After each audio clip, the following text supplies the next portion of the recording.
የተናገረበትን ግን አሁን ዶክተር ዛኪር ናይክም ሰማሽ አንተ ከዶክተር ዛኪር ናይክ አትበልጥም አንተ ጋር ከተጣረሰ ሐንባሊን አትቀበለው አንተ ሐንባሊን አትቀበለው የኢብኑ ቀይም እኮ የሐንባሊና ሐንባሊ የኢብኑ ቀይም ንግግር እኮ ተውና የኢብኑ ቀይም መምህሩ ኢብኑ ተይሚያ ይሄ ተግባር ትክክል አይደለም ብሎ መልሶታል።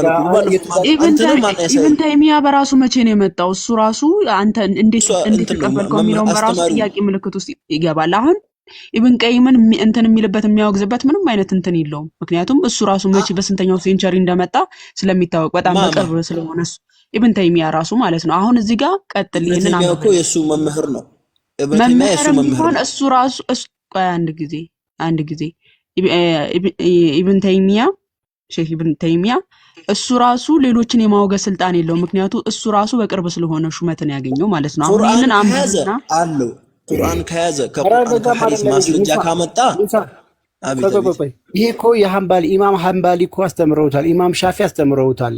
የነሱ ኪታብ ኢማሙ ሻፊዒ እሰጥሃለሁ። ኢማሙ ሻፊዒ አንተ ራስህ ትከፍትልኛለህ ቃል ስጋ ሆነ የኢማሙ ሻፊዒ ንግግር ሙሳ አረቀ ተረጋጋ።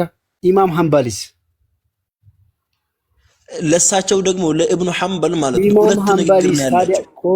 ቆይ አራት ኪታቦች ናቸው አይደል? አውተንቲክ ዋናዎቹ ፊቅ የሚባሉት ህግ የሚባሉት ከዛ ውስጥ መርጣችሁ አንተ የሻፊ ልትሆን ትችላለህ፣ አንተ የሐንባሊ፣ አንተ የማሊኪ እያልክ ነው የምትከተለው።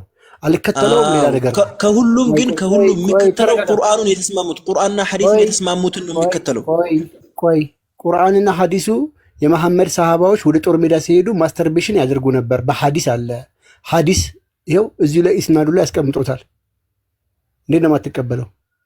ይሄ እኮ ኢብኑል ቀይም የራሱን ንግግር ሳይሆን ኢስናድ ያለው ሐዲስ ሰሂህ የሆነ ሐዲስ በጦር ሜዳ ጊዜ ከሌ እያለ ያደርስልሃል። እስከዛ ድረስ ያወራሉ። ቆይ አንድ ጊዜ አዳምጥ ልጨርስ። ሚውት አድርጋ ሐንባሊ ምን አለ? ይሄ ነገር የተፈቀደ አይወደድም፣ ነገር ግን ቅድመ ሁኔታ መስፈርት አስቀምጠውለታል። ምንድነው መስፈርቱ? ጦር ሜዳ ከሆንክ ድሃ ከሆንክ ኢማጂን አሁን ይሄ ልጅ ገንዘብ ባይኖረው ቅድም ኡዱ ያደረገው ልጅ ገንዘብ ከሌለው አቅም ከሌለው ማግባት የማይችል ከሆነ ኒካ ማሰር የማይችል ከሆነ እስር ቤት ከሆነ ማስተርቤሽን ኢዝ ፐርሚሰብል ዝሙት ከመስራት ባትሰራ ላለመስራት ሞክር። ብትሰራም ግን ኃጢአት አይደለም፣ ችግር የለውም፣ አትቀጣበትም፣ ወንጀል አይደለም፣ ማድረግ ምንም ችግር የለም ብለው ነው ያስቀመጡት። ግልጽ ነው አይደለ? ስለዚህ ሐንባሊ ደግሞ ካራቱ ኢማሙ ሐንበሊ ደግሞ እንትናቸው መምህራቸው ሻፊዒ ናቸው። ቃል ስጋ ሆነ ሻፊዒ ደግሞ ኢብኑ ከሲር ላይ ገብተህ ሻፊዒም ሐንባሊም ከማስተርቤሽን ከዝሙት የተሻለ ነው ብለው ነው ያስቀመጡት። ሻፊዒን ግባ የኢማሙ ሻፊዒ ኢብኑ ከሲር ላይ ግባና ታነብልናለህ አንተ። ኢብኑ ከሲር ላይ አንብበው ተርጉሙ። በቃ ጭቅጭቅ አቆምና ይሄንን አንብበ ተርጉሙ ምን እንደሚል ለሰዎች አሳብ። ይሄንን እኮ እኔ አልቀበለውም። ከዚህም በፊት አንብቤዋለሁ።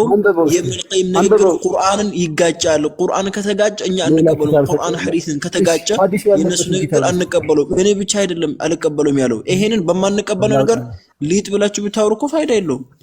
አሁን የቱ ጋር ነው ያለው አንደኛ ነገር? እስቲ ያሳየና እና ላስፋክ ታሳየና የቱ ጋር ነው ይሄ ንግግር ነው ያለው?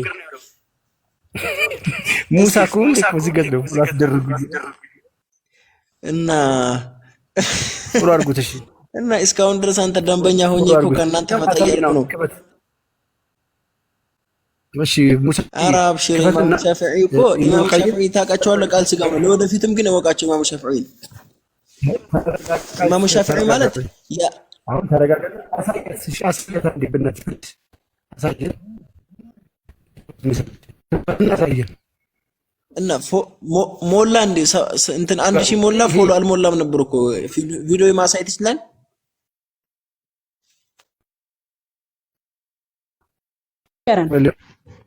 ፔጁን እዚሁ 1000 አይ ፔጁን ይናገር እስቲ ንገር። አይዋ እሺ እንትና ማማዬ እንትን ግቢ ሱራ 23 ቁጥር 5 ጀመረሽ ግቢ እስቲ ማማዬ ሆይ ቁርአኑ ሱራ 23 ቁርአን እዛ የቁርአኑ ከዛ በኋላ ቆይ እዛ ታይዋለሽ ተፍሲሩን ማለት ነው። ማን የፈሰረው ተፍሲሩን? ግቢና ታይዋለሽ እዛ ላይ እኮ ተፍሲሩ ማን ነው? ተፍሲሩ ማን ነው? ኢብኑ ከሲር ላይ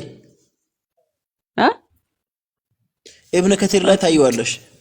የኢብኑ ቀይምን ተፍሲር ፍታው። የኢብኑ ቀይም ተፍሲር ፍታው። ይሄን ተፍሲር ፍታው። ተፍሲሩ ይሄ ነው። ሱራ 24 ላይ ተፍሲሩ ይሄ ነው። እዚህ ላይ እየፈሰረ ነው ያስቀመጠው። ፍታልን። አሁን ይሄን የኢብኑ ከሲር ቪኪ ከከፈትከው ቪኪ ኢብኑ ቀይም ተፍሲሩ አንብብልን ወይ ቪኪ ያሳየው። አንተ እንትን ካለ ዝም ከሆነ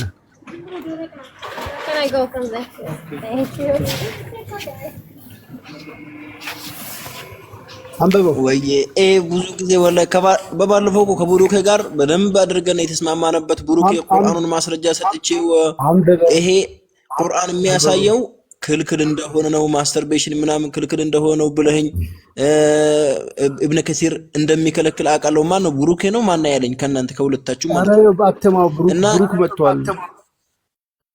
ከብሩክ ጋር ነበር ቡሩኬ መሰለኝ እየሰማችሁ ነበረ። አንብበው አሁን። እሺ ይሄንን ተፍሲሩን አንብበና ተርጉመው መጀመሪያ አላለህም? እንደዛ ይኸው መጥቷል። እሱ ብሩክ አለ ከተመቸህ ታናግረዋለህ። አንብበው ይሄን። ብሩክ ጆሮ ነው መባል ያለበት። ከመቼው ሰምቶ ሱራ 965 ከመቼው ሰምቶ ገስት ላይ እንደመጣ ብሩክ ሲባል እስቲ እንትን በሉና በባለፈው በደንብ አድርገን እንትን ብያችሁ ነበር። ይሄ ተረሽድ አንብበው በጌታ አታዳርቀኝ። አንብበና ተርጉምልኝ። ምንድን ነው የሚለው ተፍሲር? አንብበው እኮ ምን ተፍሲር ነው? ሱራ 23 ከ6 እስከ 7 ያለውን ሲፈስር ኢብኑል ቀይም ሲፈስረው። እሺ አማርኛው ምንድን ነው የሚለው? ቆይ ቁርአኑ ይሄ ነው የሚለው። ተፍሲሩን ደግሞ ግባና ተፍሲሩን ነው እኛ የምንፈልገው። ተፍሲሩን አሳየውና ይፈልጋል። ተፍሲሩን ዝቅ አድርጊው። እሺ ምንድነው የሚለው ቁርአኑ መጀመሪያ ማለት ነው አማኞች ድነዋል እያለ ዳኑ ብሎ ሲናገር ምንድነው ያለው? ወለዚነ ሁም ሊፈሩጅሂም ሐፊዝ፣ እነዚያ ብልቶቻቸውን የሚጠብቁ ኢላ ዐላ አዝዋጅሂም አው ማ መለከት አይማኑሁም ፈኢነሁም ገይሩ መሉሚን፣ በሚስቶቻቸውና እጆቻቸው በያዟቸው ባሪያዎች ሲቀር ከነሱ ውጭ ፈመን ብተጋ ወራአ ዛሊከ ፈኡላኢከ ሁሙል ዓዱን።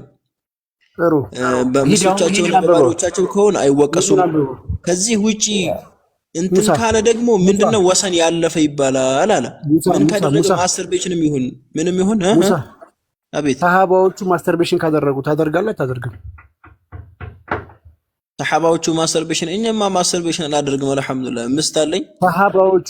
ሰሃባዎቹ ጦር ሜዳ ሄደው ማስተርቤሽን ካደረጉ አንተ ታደርጋለህ ታደርግም? የመሐመድ ተከታዮች አላደርግም። እኔ ለመሰለ ትክክለኛ ሰነድ የለም። ትክክለኛ ሰነድ እሱን ይኸው ሲፈስር እሱ ይኸው ሰነድ ያስቀምጣል። ቀጥላው ሄድ አንብበው። ሰነድ ምን አለሽ? ከላይ ጀምር ያንብብልን ከላይ ጀምሮ ቪኪ አንብበ ተርጉምልን ፕሊስ። አይዋ ምንድነው የሚለው መሰለ ወሩየ ተዘግቧል አነ ሰሐበተ ካኑ يفعلونه في غزواتهم واسفارهم ሰሃቦች ይሄንን በጉዞዎቻቸውና በዘመቻ በሚሄዱ ጊዜ ይሰሩት ነበር የሚል ነገር ተዘግቧል ይላል። እንደዚህ አይነት አዘጋገብ ደግሞ ተቀባይነት የለውም። ወደፊትም ማለት ነው ቆይ እንደዚህ አይነት ተቀባይነት የለውም። ተዘግቧል የሚለው ያ ዘጋቢው ማን እንደሆነ ካላስቀመጠ የለም። ኧረ ቆይ እነ ኢብኑል ቀይም በመጽሐፋችሁ ይሄንን መልእክት የሚያስተላልፉት ውሸት ነው እያላችሁ ነው። ላይብራችሁ ሲከብዳችሁ ትክዳላችሁ። እኛ መካዳችሁ እንፈልገዋለን። እንደዚህ ነገር ተዘግቧል ማለት እሺ ያምንበታል ማለት ነው። ቆይ እንደዚህ ነገር ተዘግቧል ማለት በዛ ነገር ያምናል ማለት አይደለም። ከላይ ከፍ ብላ አንብበዋ። ሙሉን አንብብልን። ለምን ፈራው? ሙሉን ብታነበልን እኮ መልሱን እናገኘው ነበር። አንተ ግን አላነበብላችሁም።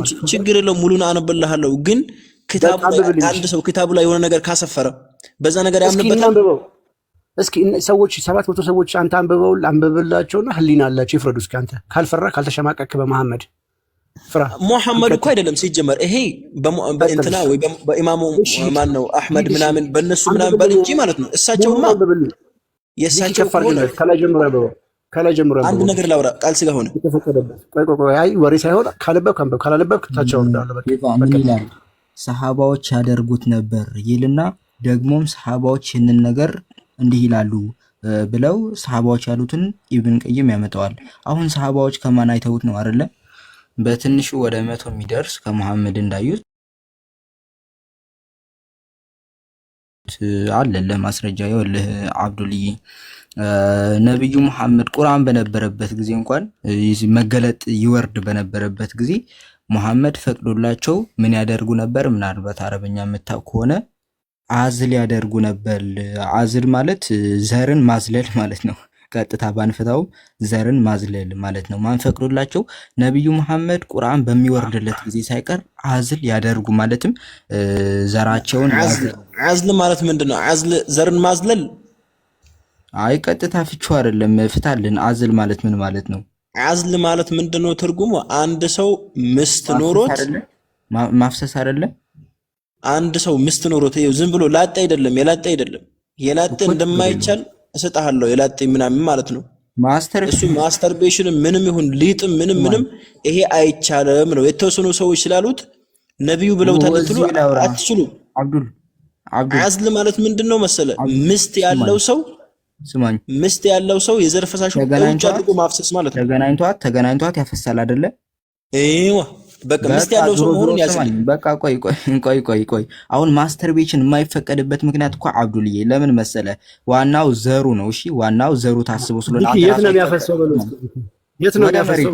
አይፈቀድም የሚለው እኮ ዘሩን ማፍሰስ አይፈቀድም ማለት እሱ ይናገር። የት ነው የሚያፈሰው? ሙሳ ማፍሰስ የሚፈቀደው ማህፀን ውስጥ ነው ውጪ ነው? የት ነው የሚያፈሰው? አፈሰሰ ማለት ውጭ አድርጎ አፈሰሰ ማለት ነው። ግን ምስቱን ግንኙነት አድርጎ ነው። ተግባባን? አሁን ይሄንን ስለዚህ ሲጨርስ ውጭው ከፈሰሰ ከሌላ ነገር ታገናኘው አችልም። ይሄ በጭራሽ አይሆንም። ተረጋጋሽ። ቆይ ተረጋጋ። ቀጥል ቪኪና። ከዛስ በኋላ ደግሞ ሰሃቦቹ ምን አይነት ልምምድ ነበራቸው ማለት ነው? ሚስቶች አሁን መሐመድ አይሻን ትንሿን አይሻ ማለት ነው በእጇ ምናምን ነገር ኢጃኩሌት አደርጋት ነበር። ዘርን ማፍሰስ በመጽሐፍ ቅዱስ እግዚአብሔር እንደሚቀስፍ ታውቃላችሁ። ግን ትምህርቱ የእናንተማ እንደሆነ አይመለከተኝም። እሱ አንዴ እኛ አሁን የመሐመድ ትምህርት በሐዋርያትና በነቢያት መሰረት ላይ ያልታነጸ እንደሆነ እያሳየን ነው። ለዛ ነው ቅዱስ ጳውሎስ ኤፌሶን ምዕራፍ 2 በሐዋርያትና በነቢያት መሰረት ላይ ታነጻችኋል፣ የማዕዘኑ ራስ ድንጋይ ክርስቶስ ኢየሱስ ነው ብሎ የለ። እንደ መጽሐፍ ቅዱስ አንድ ወንድ ልጅ ዘሩን ወደ ውጭ የሚያፈስ ከሆነ እግዚአብሔር የቀሰፈው ሰው ራሱ አለ መጽሐፍ ቅዱስ ላይ። ኦኬ ይሄ እግዚአብሔር የሚጠላው ነገር ነው። መሐመድ ግን መተው ራሱ ሲጠይቁት ዘራችሁን ወደ ውጭ ማፍሰስ ትችላላችሁ፣ ግንኙነት ተገናኝታችሁ ዘራችሁ እንዳታረግዝባችሁ ወደ ውጭ ማፍሰስ ትችላላችሁ ብሎ አስተምሯል። ይሄ ሲጀመር ከነቢያት የተጣላ አስተምሮ አጋንንታዊ የሆነ ትምህርት ማለት ነው። ይሄንን ነው ነብይ ነው ብላችሁ ተቀበሉት የምትሉን። ወገናችን ልሰግድ ልሄድ ነው ብሏል። አደራ ካላገባ ተረከዝ እንዳታይ አደራ። አንቺ ግን ብሶብሻል ጌታ። ኧረ ጾም ነው ትላለህ። ተረከዝ ዳል ያለው ምንድነው? ነብዩ ግን አስባችሁታል? በዚህ ዘመን ቢፈጠር እነዚህ ሽኮች ቢያይ አስባችሁታል? በተረከዝ እንደዚህ ሆነ። ጌታ ሆይ የሚያወጣው ህግ ታየኝ። ሴቶች በብረት ልብስ ይልበሱ ነው የሚለው። ለማንኛውም ወደ ቶፒካችን ሄድና በእነሱ ምን ይፈቀዳል ያመጣነው እንደዚህ እሪ ያለበት ማለት ነው። ሐዲስም አለ ኢብኑል ቀይም ሲናገር ማለት ነው። ጾም በረመዳን በጾም ወቅት ራሱ ማለት ነው ሰውየው ብልቱ ሊፈነዳ ከደረሰ ይጹም ይላል። ጋይስ መስፈርት ያስቀምጣል። ይጹም ይላል። ጾም ይጹም። መሐመድ ተጠይቆ ካልቻለስ ገንዘብ ከሌለው ጾም ይጹም ተባለ። ኦኬ ጾሙም ካልቻለስ ተባለ። ዝም አለ መሐመድ አሉ። ነገር ግን ለሰሃባዎቹ ለራሱም ይፈቅድ ነበር፣ አዝል ይደረግ ነበር። በጦር ሜዳ ወቅት ጊዜም አለ በጦር ሜዳ ላይ እየተዋጉ ሰሃባዎቹ ይህንን ልምምድ ያደርጉ ነበረ። ስለዚህ ምን ብለው አስቀመጡት ዑለማዎቹ? ፊቅ ማለት ህግ ነው። በነገራችን ላይ ህጋቸው ላይ ሳይቀር ወስደው አሰፈሩት። አቂዳና ፊቅ ይለያዩ የለ አቂዳቸው ይሄ ነው፣ ፊቃችን ይሄ ነው፣ አቂዳችን ይሄ ነው፣ ፊቃችን ይሄ ነው ብሎ ነው ሐንባሊ፣ ማሊኪ፣ ሻፊ እየተባባሉ የሚከፋፈሉት ማለት ነው። በእነዚህ ፊቆች ላይ ኢማሙን ሐንባሊና ሻፊ ላይ ያሉት ምንን አክሴፕት አደረጉ? ይፈቀድ ይደረግ። እነዛ ኪርናይ ሁሉም ኡስታዞች ወጥቶ በአደባባይ የሚነገሩት ከቻልክ አታርግ። ጾም ላይ ብትሆንም ራሱ ከአቅም በላይ ከሆነ አድርግ። ከአቅም በላይ ከሆነ ባታደርገው ጥሩ ነው። ካደረግከው ግን ምንም ችግር የለም። ምንም የጥፋተኝነት ስሜት አይሰማ፣ አይዞህ ነው የሚሉት። ዶንት ወሪ ፎር ዛት። ቪዲዮ ከቻልክ እናሰማለን አስፈላጊ ከሆነ ማና እንዴት ነው የሚደረገው? ሲጃኩሌት ሲባል በሊጥ እዚህ ውሃ እዚሁ ላይ ሲያስቀምጠው ማን ነው የሚስቱን እጅ የህፃን ባሪያን እጅ ተጠቅሞ የህፃናትን ባሪያ እጅ ተጠቅሞ ምናምን ነገር ሚስቱን ተጠቅሟት ሚስት ኖራው ጾም ላይ ሊፈነዳ ከደረሰ ካልቻለ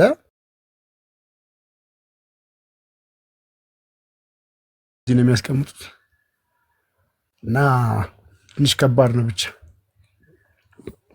ያ የሆነ ደጃል የሆነ ኡስታዝ ነበር እዚህ ቲክቶክ ላይ ማለት ነው። እነሱ አይደለም የሚሉትን ይወጣና ነብያችን ሰለላሁ ዐለይሂ ወሰለም ሴት ራምዚ በቃ ደጃል የሆነባቸው ኡስታዝ ማለት ነው። እነሱ የሚክዱትን ነብዩ ብለዋል እንደዚህ እያለ ይወጣ ቪዲዮ ሰራባቸዋል። ደጃል በቃ ቢያገኙት እርግጠኛ ነኝ በአካል ይደፉታል ራሱ ሙስሊሙን ማለት ነውና እነሱ የሚክዱትን እኛ ፊት የሚክዱትን እሱ እየወጣ ሐዲሱን እየጠቀሰ ለምሳሌ ሴት ልጅ እርሻ ነች የሚለውን አይ እርሻ ሲባል እኮ ከማህፀኗ ፍሬ ስለሚወጣ ምናምን ብሎ አሽሞንሞኖ ሲመልሱ ታያላችሁ። እሱ ወጥቶ ብሎ እንዳብራራ ላሰማችሁ። ልደት አሁን በዚህ ሰዓት የገባው ለምንድን ነው? አሁን እኔ የሆነ ነገር ላሳያችሁ ነበር ላውጣላችሁ። ቆይ የበፊት አካውንት ላይ መሰለኝ ማማይ 83 ኦኬ እሺ ቻሉ ችግር የለውም። ላስፋራሴን ቆስጣ ያለ ይመስለኝ። ይሄ አሁን ይሄ የሆነ ነገር የምታሳዩ እንዴ? ልውጣልሽ? ውጣ ልደት መጽሐፍ ቅዱስ እየዞረ የሚያድል ሰው እዚህ ጋር ራሱ ከባድ ነው። እንዴት ናችሁ? ሰላም ብያለሁ። ቆስጠንቲኖስ ሁላችሁንም፣ ብሩኬ፣ ፌሶን፣ ቤቲ፣ አና፣ ኪያ፣ ቃልም ስጋ ሆነ እንዴት ናችሁ? ደህና ናችሁ? ልደት እንዴት ነው? ሰላም ነው? ሰላም መጣ። እንኳን ደህና ቆያችሁ። ኡስታዝ እንዴት ኖት? በቃ ለምነን ነው የምንገባው አይደል? እዚህ ቤት እኛ ምንም ቦታ ማሰጡንም አላየንም። አፉ በሉ። በጣም ልብ ይሰብራል። እሺ ቀጥሉ። እሺ አንቺ ግን ጠብቂ፣ አገኝሻለሁ በማገኝሽ መንገድ ተደብቀሪ። ያንቺን ውሸት እናጋልጠዋለን። አይ ልደቱ አንተ ከገስት እንድትወርድ ልደቱ ማለት ብቻ ነው በቂ። እሺ እነሱ ሱሮች ልደት የሷ ሁለተኛ ስሟ ማለት ነው ውቤ ነውና ውቤ በላት እንደ ልደቱ ስትል እና የመጀመሪያ ስሟ ማለት ነው ውቤ ነው። መረጃ አለኝ። ደመቁ እሺ ላሰማችሁ። እንዲህ ይላል ሙሐመድ ኡስታዝ ራምዚ ሶሪ ደመቁ በጣም አንደኛ ነው ማለፍ አልቻልኩም። ወድጄዋለሁ። ስሟ ነው። እሺ ሱረቱል በቀራ የላሚቷ ምዕራፍ 223ኛው አንቀጽ ሴቶቻችሁ ለእናንተ እርሻ ናቸው፣ እርሻችሁን በፈለጋችሁ ሁኔታ ድረሱ የሚለውን ወገኖቻችን ሽምቅቅ ሲሉበት ይመጡና አይ እርሻ ሲባል እኮ ዘርን ስለምትሰጥ ነው ምናምን ይሉናል። እና ወገናችን ምን ብሎ ቢያብራራ ጥሩ ነው? ከነ ሐዲሱ ነው ይሄ ኡስታዝ ሐዲሱ ሱናን አቢ ዳውድ 2164 ላይ የወረደበትን አስባበ ነዙሉን ተከትሎ ነው ያብራራው። እነሱ ግን የራሳቸው ማብራሪያ ነው። ሐዲሱንም እናየዋለን ከፈለጋችሁ ማለት ነው የወረደበት አስባበ ነዙሉን። ኦኬ ቢስሚላህ። እሺ አንድ ጥያቄ አለ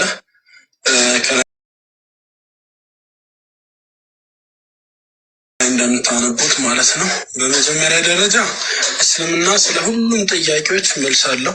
ከሽንት ቤት እሺ እስልምና ስለ ሁሉም ጥያቄዎች መልስ አለው። ከሽንት ቤት አወጣጥ አገባብ ጀምሮ እሺ ታቀመጥ ጀምሮ ስለ እያንዳንዱ ነገር መልስ አለው። አላህ ማፈረጥና ፊል ኪታቢ ሚን ሸይ ይላል። በመጽሐፍ ውስጥ ምንም ነገር አልተውንም፣ እያንዳንዱን ነገር ምላሽ ሰጥተናል ይላል። ወደ ጥያቄው ስንመጣ አንድ ቃይዳ አለ።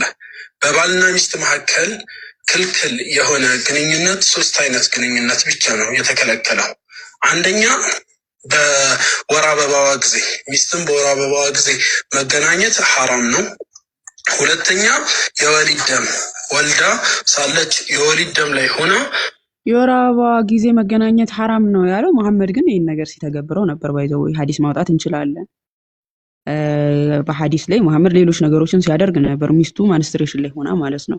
ኦኬ መገናኘት ሐራም ክልክል ተደርጓል። ሶስተኛው ደግሞ በመቀመጫዋ በኩል መገናኘት ሐራም ክልክል ተደርጓል። ከዚህ ውጭ ያለው ግንኙነት እንደፈለግ የተፈቀደ ነው። ከላይ እንደተጠየቀው በአፏም ይሁን እሱ የሷን በመላስ ወይም እሱ የሷን በመጥባት ይቻላል። የሚከለክለው ነገር የለም። ነገር ግን በሁለቱ መልካም ፍቃድ ሊሆን ይገባል። እሷን ማስገደድ የለበትም። በአፍሽ ካልጠባሽልኝ ብሎ እሱም ማስገደድ የለባትም። በመልካም ፍቃዳቸው እስካደረጉ ድረስ አይከለከሉም። ሌላው ደግሞ ቦታው ንጹህ ባህራ መሆን አለበት። ቆሻሻ መሆን የለበትም በአፏ በምጠባበት ሰዓት። እንዲሁም ደግሞ በሽታ ላይ የማይጥላት መሆን አለበት። ለምሳሌ ዶክተሮች አይ በሽታ ላይ ይጥላታል የሚሉ ከሆነ ይህ ህይወቷ ላይ ጉዳት የሚያደርስባት ዶክተሮች በሽታ ላይ ይጥላታል የሚሉ ከሆነ ይሄ ነገር አይደረግ አለ። አላህና መሐመድ ግን ይህንን ነገር አላስተዋሉም፣ አላሰቡም። ዶክተሩ ግን የተሻለ ማሰብ ስለቻለ ነው ማለት ነው ይህ ነገር መጥፎ ነው ብሎ ሊል የሚችለው አላህና መሐመድ ያላሰቡትን ማለት ነው። ህይወት ላይ ጉዳት የሚያደርስበት ከሆነ ይከለከላል። ከዛ ውጭ በየትኛውም የሰውነቱ አካል ከመቀመጫዋ ውጭ መገናኘት፣ ማድረግ፣ መሳሳም ይቻላል። በዚህ ጉዳይ ዑለሞችም ተጠይቀው የሰጡት ፈትዋ ተመሳሳይ ፈትዋ ነው። ከላይ ያለው ወንድም ማስረጃ ከየት እንዳመጣ አላውቅም። አሁን ይህንን አስባበ ነዙሉን ካያችሁ ሱረቱል በቀራ 223ኛው አንቀጽ አስባበ ነዙሉን ካያችሁ ሱናን አቢ ዳውድ 2164 ላይ ነው የሚገኘው። ቁጥሩ ማያስ ትችላላችሁ። ሱናን አቢ ዳውድ 2164 ላይ እና አብደላህ ኢብኑ አባስ የነብዩ ያጎት ልጅ ነው የዘገበው። ምን ይላል? አንድ የቁረይሽ ወገን ማለት ነው ከአንሷሪ ሴትን አገባ። ከአንሷሪ ሴትን አገባና እነዚህ ቁረይሾች ደግሞ በፈለጋቸው አይነት ነው ሴቶችን የሚገናኙት፣ በፈለጋቸው አይነት ማለት ነውና ያችን ከአንሷሪ የመጣችን ሴት አገባትና እንደለመደው በፈለገው አይነት ሊገናኛት ፈለገ። የወረደበት አስባበ ነዙሉ ማለት ነውና እቺ ሴት ነው አትቅረብኝ፣ በፈለግከው አይነት በጀርባዬ ብቻ ተገናኘኝ ትለዋለች። እንግዲህ እኔ ለቃሌ ይቅርታ የተጻፈ ነገር ነው ሶ በጀርባዬ ብቻ ተገናኘኝ አትቅረበኝ ስትለው ይሄ ንግግሯ ነብዩ ጆሮ ደረሰ። መሐመድ ሰማ። እንዴት እምቢ ትላለች ማለት ነው። እሱ በፈለገው አይነት መገናኘት ይችላል ነው። ይሄንን ነገር ሲሰማ መሐመድ ወደው መገለጥ ወረደለት። ምን የሚል ሴቶቻችሁ ለእናንተ እርሻ ናቸው፣ እርሻችሁን በፈለጋችሁ ሁኔታ ድረሱ። አላህ ምን አይነት አንቀጽ አወረደ? አንቺ እርሻ ነሽ፣ እርሻ ስለሆንሽ በፈለገ ሁኔታ እንዲደርስብሽ መብቱ ነው። ሴቶቻችሁ ለእናንተ እርሻ ናቸው፣ እርሻችሁን በፈለጋችሁ ሁኔታ ድረሱ። ያቺ ሴት በፈለግከው አይነት ልደርስብኝ አትችልም ስትል የአላህ ወሂ ደግሞ ምንድነው?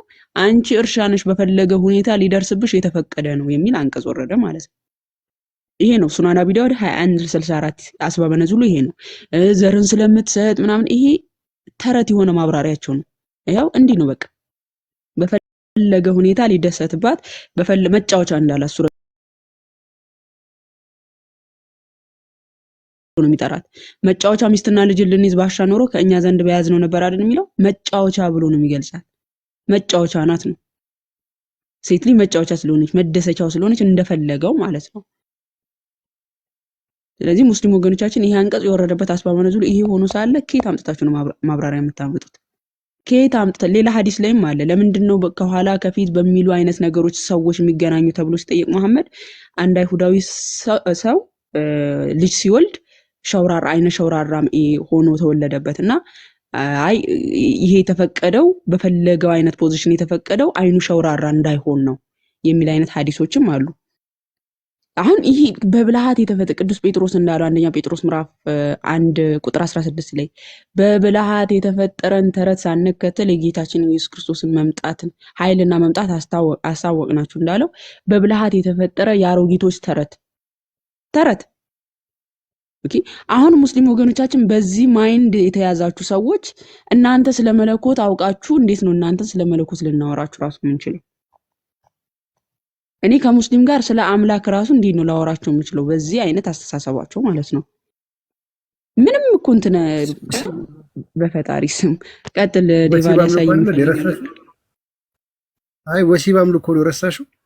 ትረሻለሽ አንቺ። ወሲብ አምልኮ ነው ብለዋል። እንዴት ነው ላትም ወይ ኢባዳ እሱ እንዳትረሻ። እኔ እንኳን የዛኪርን ላሳያችሁ የመጨረሻ ፋይናሊ ቅድም ስላነሳ ነው። And as the question asked, I have asked for forgiveness. Again I do it.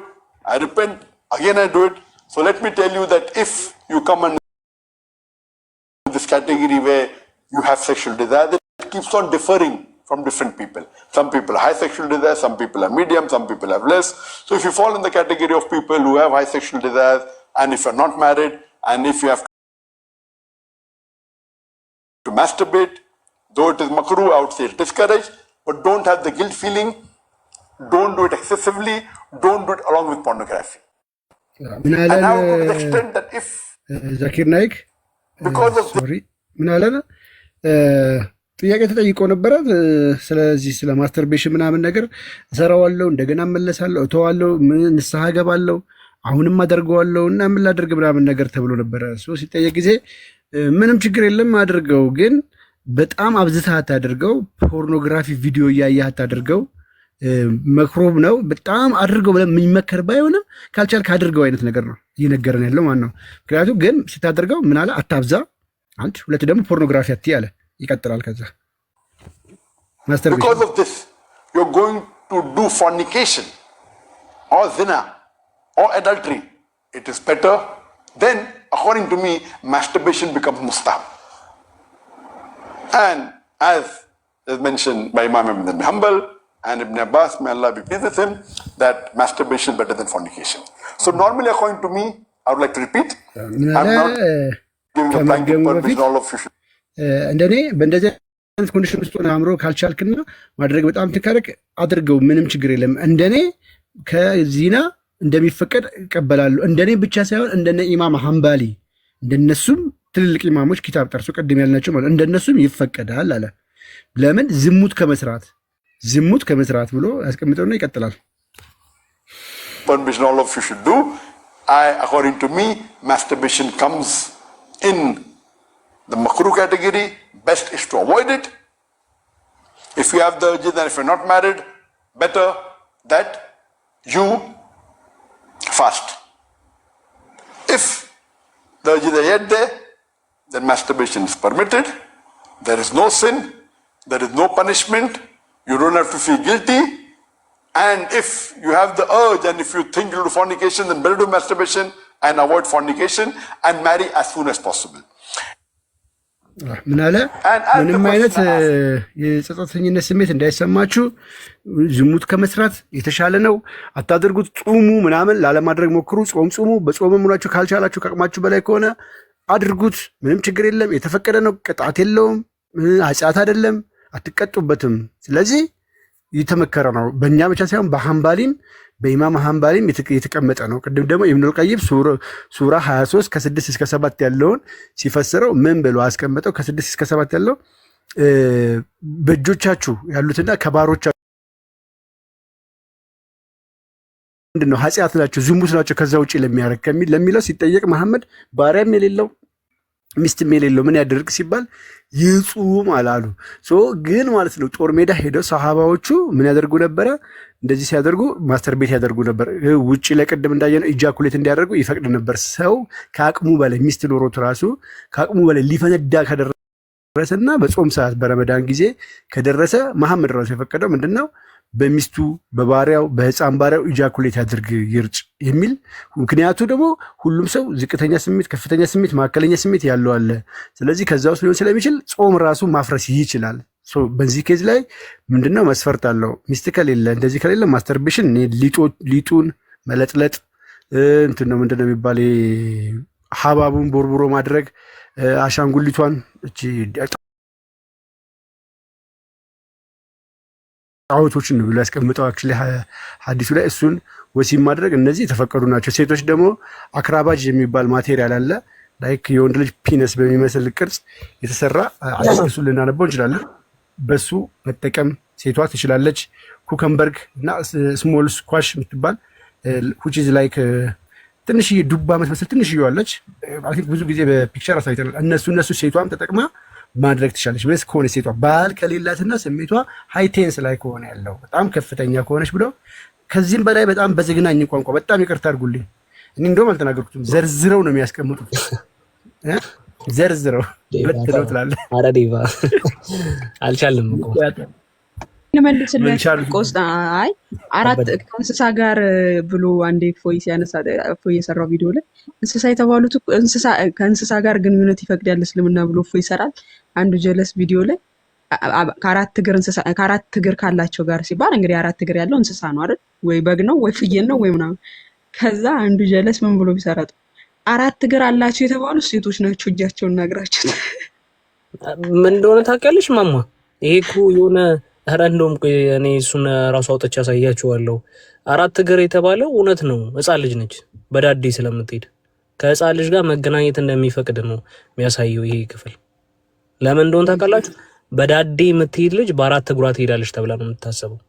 ስለዚህ እንደ እስልምና እኛ እንስሳ አይደለም ራሱ ብለው እንትን ባይሉን፣ ስለዚህ ልጁን እንዳሉ ይሄው ኪታቡ ስለሚናገር ስለዚህ ከሕፃን ልጅ ጋር ወሲብ ማድረግ እንደሚቻል አማን ያዘነሰላችሁ።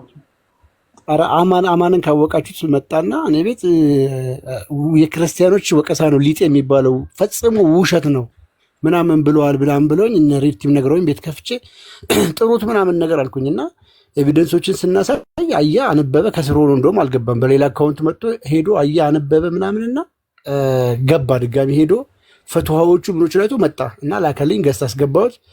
ኧረ በጣም ይቅርታ አለ። እንደውም እናንተ ምንም አልተናገራችሁም አለ። ምንም ፈትዋዎቹ ሳነብ ሾክድ ነው የሆንኩት አለ።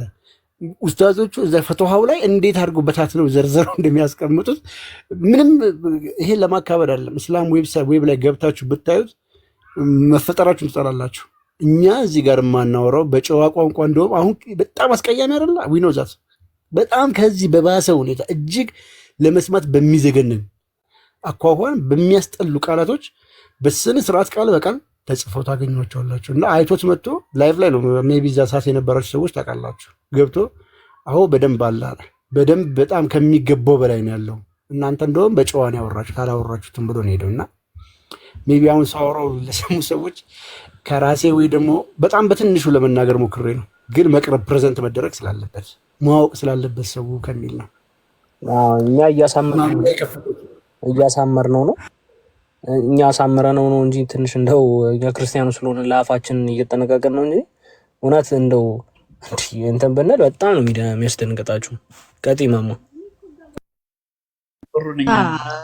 ይህንን እርግጠኛ ነኝ አማን ይህንን ፈትዋ ቢያይ ነው የሚለው። አንድ ሴት ልጅ ካመነዘረች ወይም ወንዱ ካመነዘረ እንዴት ነው ለህግ ሊፈረድበት የሚችለው የሚል ጥያቄ ተጠይቀው ነው። እና ፈትዋ ቁጥር ይኸውላችሁ 8851 ላይ ነው የሚገኘው። እና እንዲህ ይላል፣ በዚህ ዘመን ዚናን በሚያደርጉ ወንድና ሴት ላይ 4 ምስክሮች እንዴት ይቀርባሉ ተብለው ተጠየቁ። ፈትዋ ላይ ማለት ነው። እንዴት ነው 4 ምስክር ዚናን ዝሙት የሚያደርጉ ወንድና ሴቶች ቢገኙ 4 ምስክር እንዴት ነው? ምክንያቱም መሐመድ ሰዎች ዝሙት ሲሰሩ 4 ምስክሮች ማየት አለባቸው። እነዛ 4 ምስክሮች ደግሞ እንዴት ነው ማየት ያለባቸው? አሁን በፈትዋ ላይ ያሳያቸዋል። ምን ብለው ጠይቀዋል? በዚህ ዘመን ዚናን በሚያደርጉ ወንድና ሴት ላይ ዝሙት በሚያደርጉ ወንድና ሴት ላይ 4 ምስክሮች እንዴት ይቀርባሉ ተብለው ተጠየቁ። ከዛ የመለሱት መልስ የአራት ምስክሮች እንትን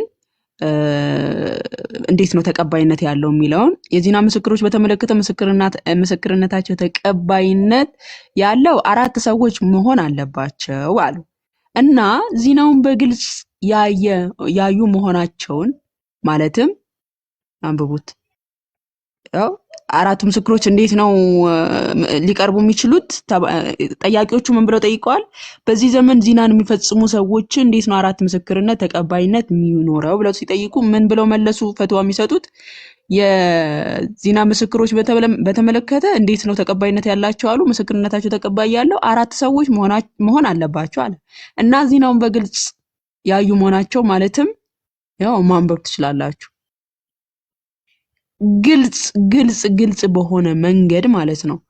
አልጋ ላይ ተኝተው አባ ሀይደር ተናግሯል። ካያችሁታ አልጋ ላይ ተኝተው ለምሳሌ አንሶላ ውስጥ ሆነው ወንድና ሴት ራቁታቸው ማለት ነው ዚና እየሰሩ ነው ማለት አይችልም። አራቱም እንደዚህ በአይናቸው ብልጭ አድርገው እንደዚህ አይናቸውን አይተው አራቱ ምስክሮች በግልጽ መርፌና ክር ሆነው ካላዩት እነዚህን ሰዎች መርፌና ክር ሆነው ካላዩ ሶስት ሰዎች እንደው ጎንበስ ብለው አልጋ ስርም ቢሆን አዩ እንበል። ሶስት ሰዎች አይቻልም። አራቱም በተመሳሳይ መርፌና ክር ሆነው ማየት አለባቸው። እንትናን አሳያችኋለሁ። ይሄ ማነው ስሙ? የአባ ሀይደር ማለት ነው።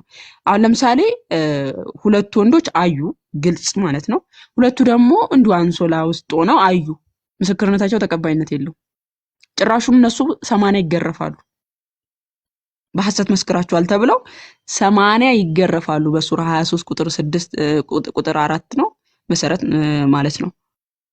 80 ግርፋት ይገረፋሉ። ምስክርነታቸው ማስረጃ ከሌለው ማለት ነው። ለምሳሌ ሁለቱ እኮ ትክክል መርፌና ክር ሆነው አይተዋል። ሁለቱ ግን አንሶላ ውስጥ ብቻ ሆነው ካዩ ተመሳሳይ የሆነ ማየት አለባቸው፣ መርፌና ክር ሆነው ማለት ነው። እንዴ እኔ ግን በጣም የሚገርመኝ ይሄንን ብታነቡት ጦሽ ነው የምትሉት። ይኸውላችሁ ያው ዚናን በግልጽ ማየት አለባቸው ብሎ ነው የሚያብራሩት ማለት ነው። እንደዚህ ካላዩ ጭራሹኑ መስካሪዎቹ 80 ግርፋት ይገረፋሉ ራሳቸው። እኔ ይገርመኝ አንዱ ሰውዬ ሲዘሙት ኑ 4 ምስክሮች እዩኝ ብሎ ነው የሚዘሙተው። ሲጀመር 4 ምስክሮች ኑ መርፌና ክር ሆነን እዩን ብሎ ተጣርቶ ነው የሚዘሙተው። እንዴ 4 ምስክሮች እንደዚህ ተጣብቀው ካላዩ ምስክርነታቸው ተቀባይነት የለውም። ለምሳሌ አንድ ሙስሊም ሚስቱ ከሌላ ወንድ ጋር ተኝታ ደረሰ ቤት ብሎ ጮሆ 4 ምስክር ነው የሚሰበስበው። መርፌን ማለት ያ ዝሙት የሚሰራው ሰውዬ ሮቦት ነው እንዴ? ቁጭ ብሎ የሚጠብቀው ለብሶ አይጠብቅም። 4 ምስክሮች ጠርቶ እዩልኝ መርፌና ክር ሆኖ እንደሆኑ ብቻ አንሶላ ውስጥ ሆኖ ምናምን ቢያል ተቀባይነት እኔ የሚያመኝ አስበሽዋል?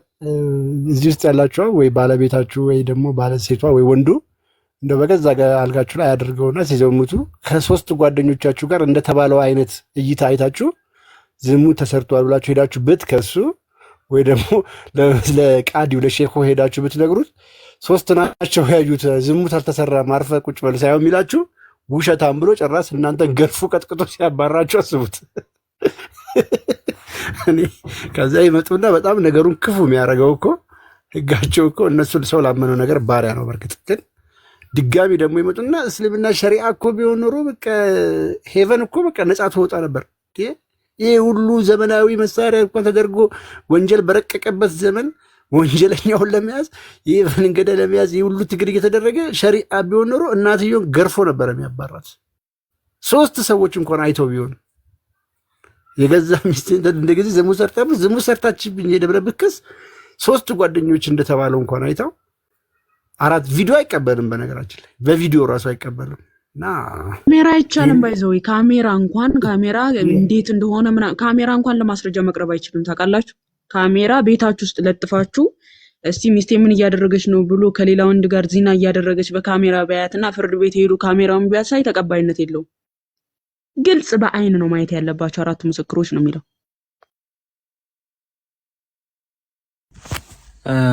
ይሄ የሚያሳየው ምን አለ መሰላችሁ? እስልምና ይቅርታ፣ እሺ፣ እስልምና ምን ያህል ከነቢያት አስተምሮ ጋር እንደሚጣላ በብዙ ነገር አሁን ብዙ ነገሮችን ደርድረናል፣ ብዙ ነገሮችን አሳይተናል። እስልምና ምን ያህል ከነቢያት አስተምሮ ጋር እንደሚጣላ ማሳያ ነው ይሄ። እነሱንም ዛሬም ነገም ከነጉሪያም ሁሌ የምንጠይቃቸው ነገር ምንድነው? ነብዩ መሐመድ እንደዚህ ብሎ ያስተማራቸው ነገሮች የትኛው ነብይ አስተምሮታል? የትኛው ነብይ አስተምሮታል? እንደ እስልምና 124,000 የሚሆኑ ነቢያት ምን ብለዋል?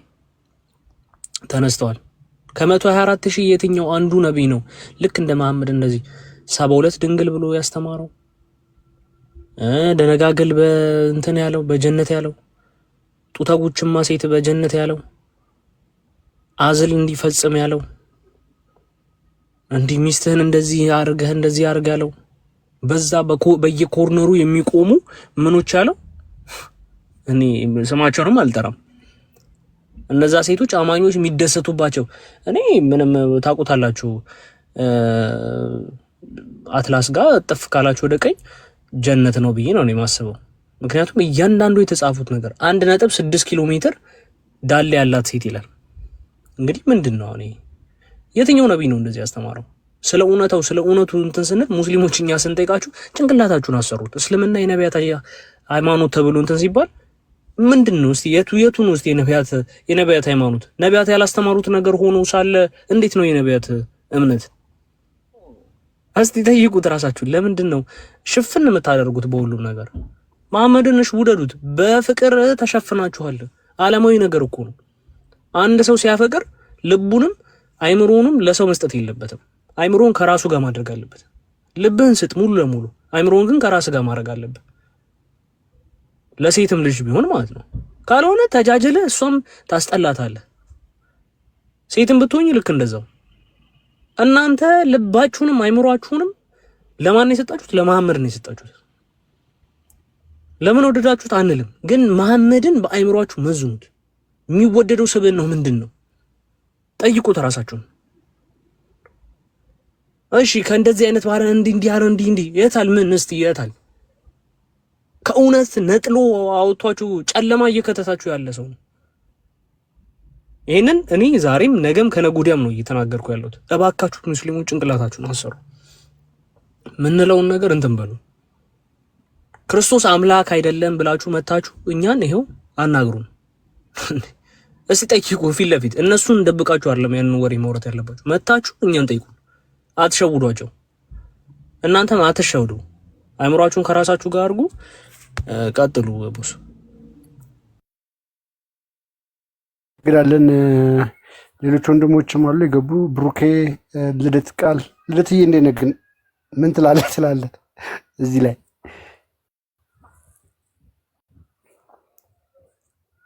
ወይ ልደት በቁርአን ጥያቄ ጠይቀኝና ካሸነፍኩኝ እንትን ትሰጣለህ፣ ለሙስሊሞች መጽሐፍ ቅዱስ ትሸልምልኛለህ። ምን ትላለህ?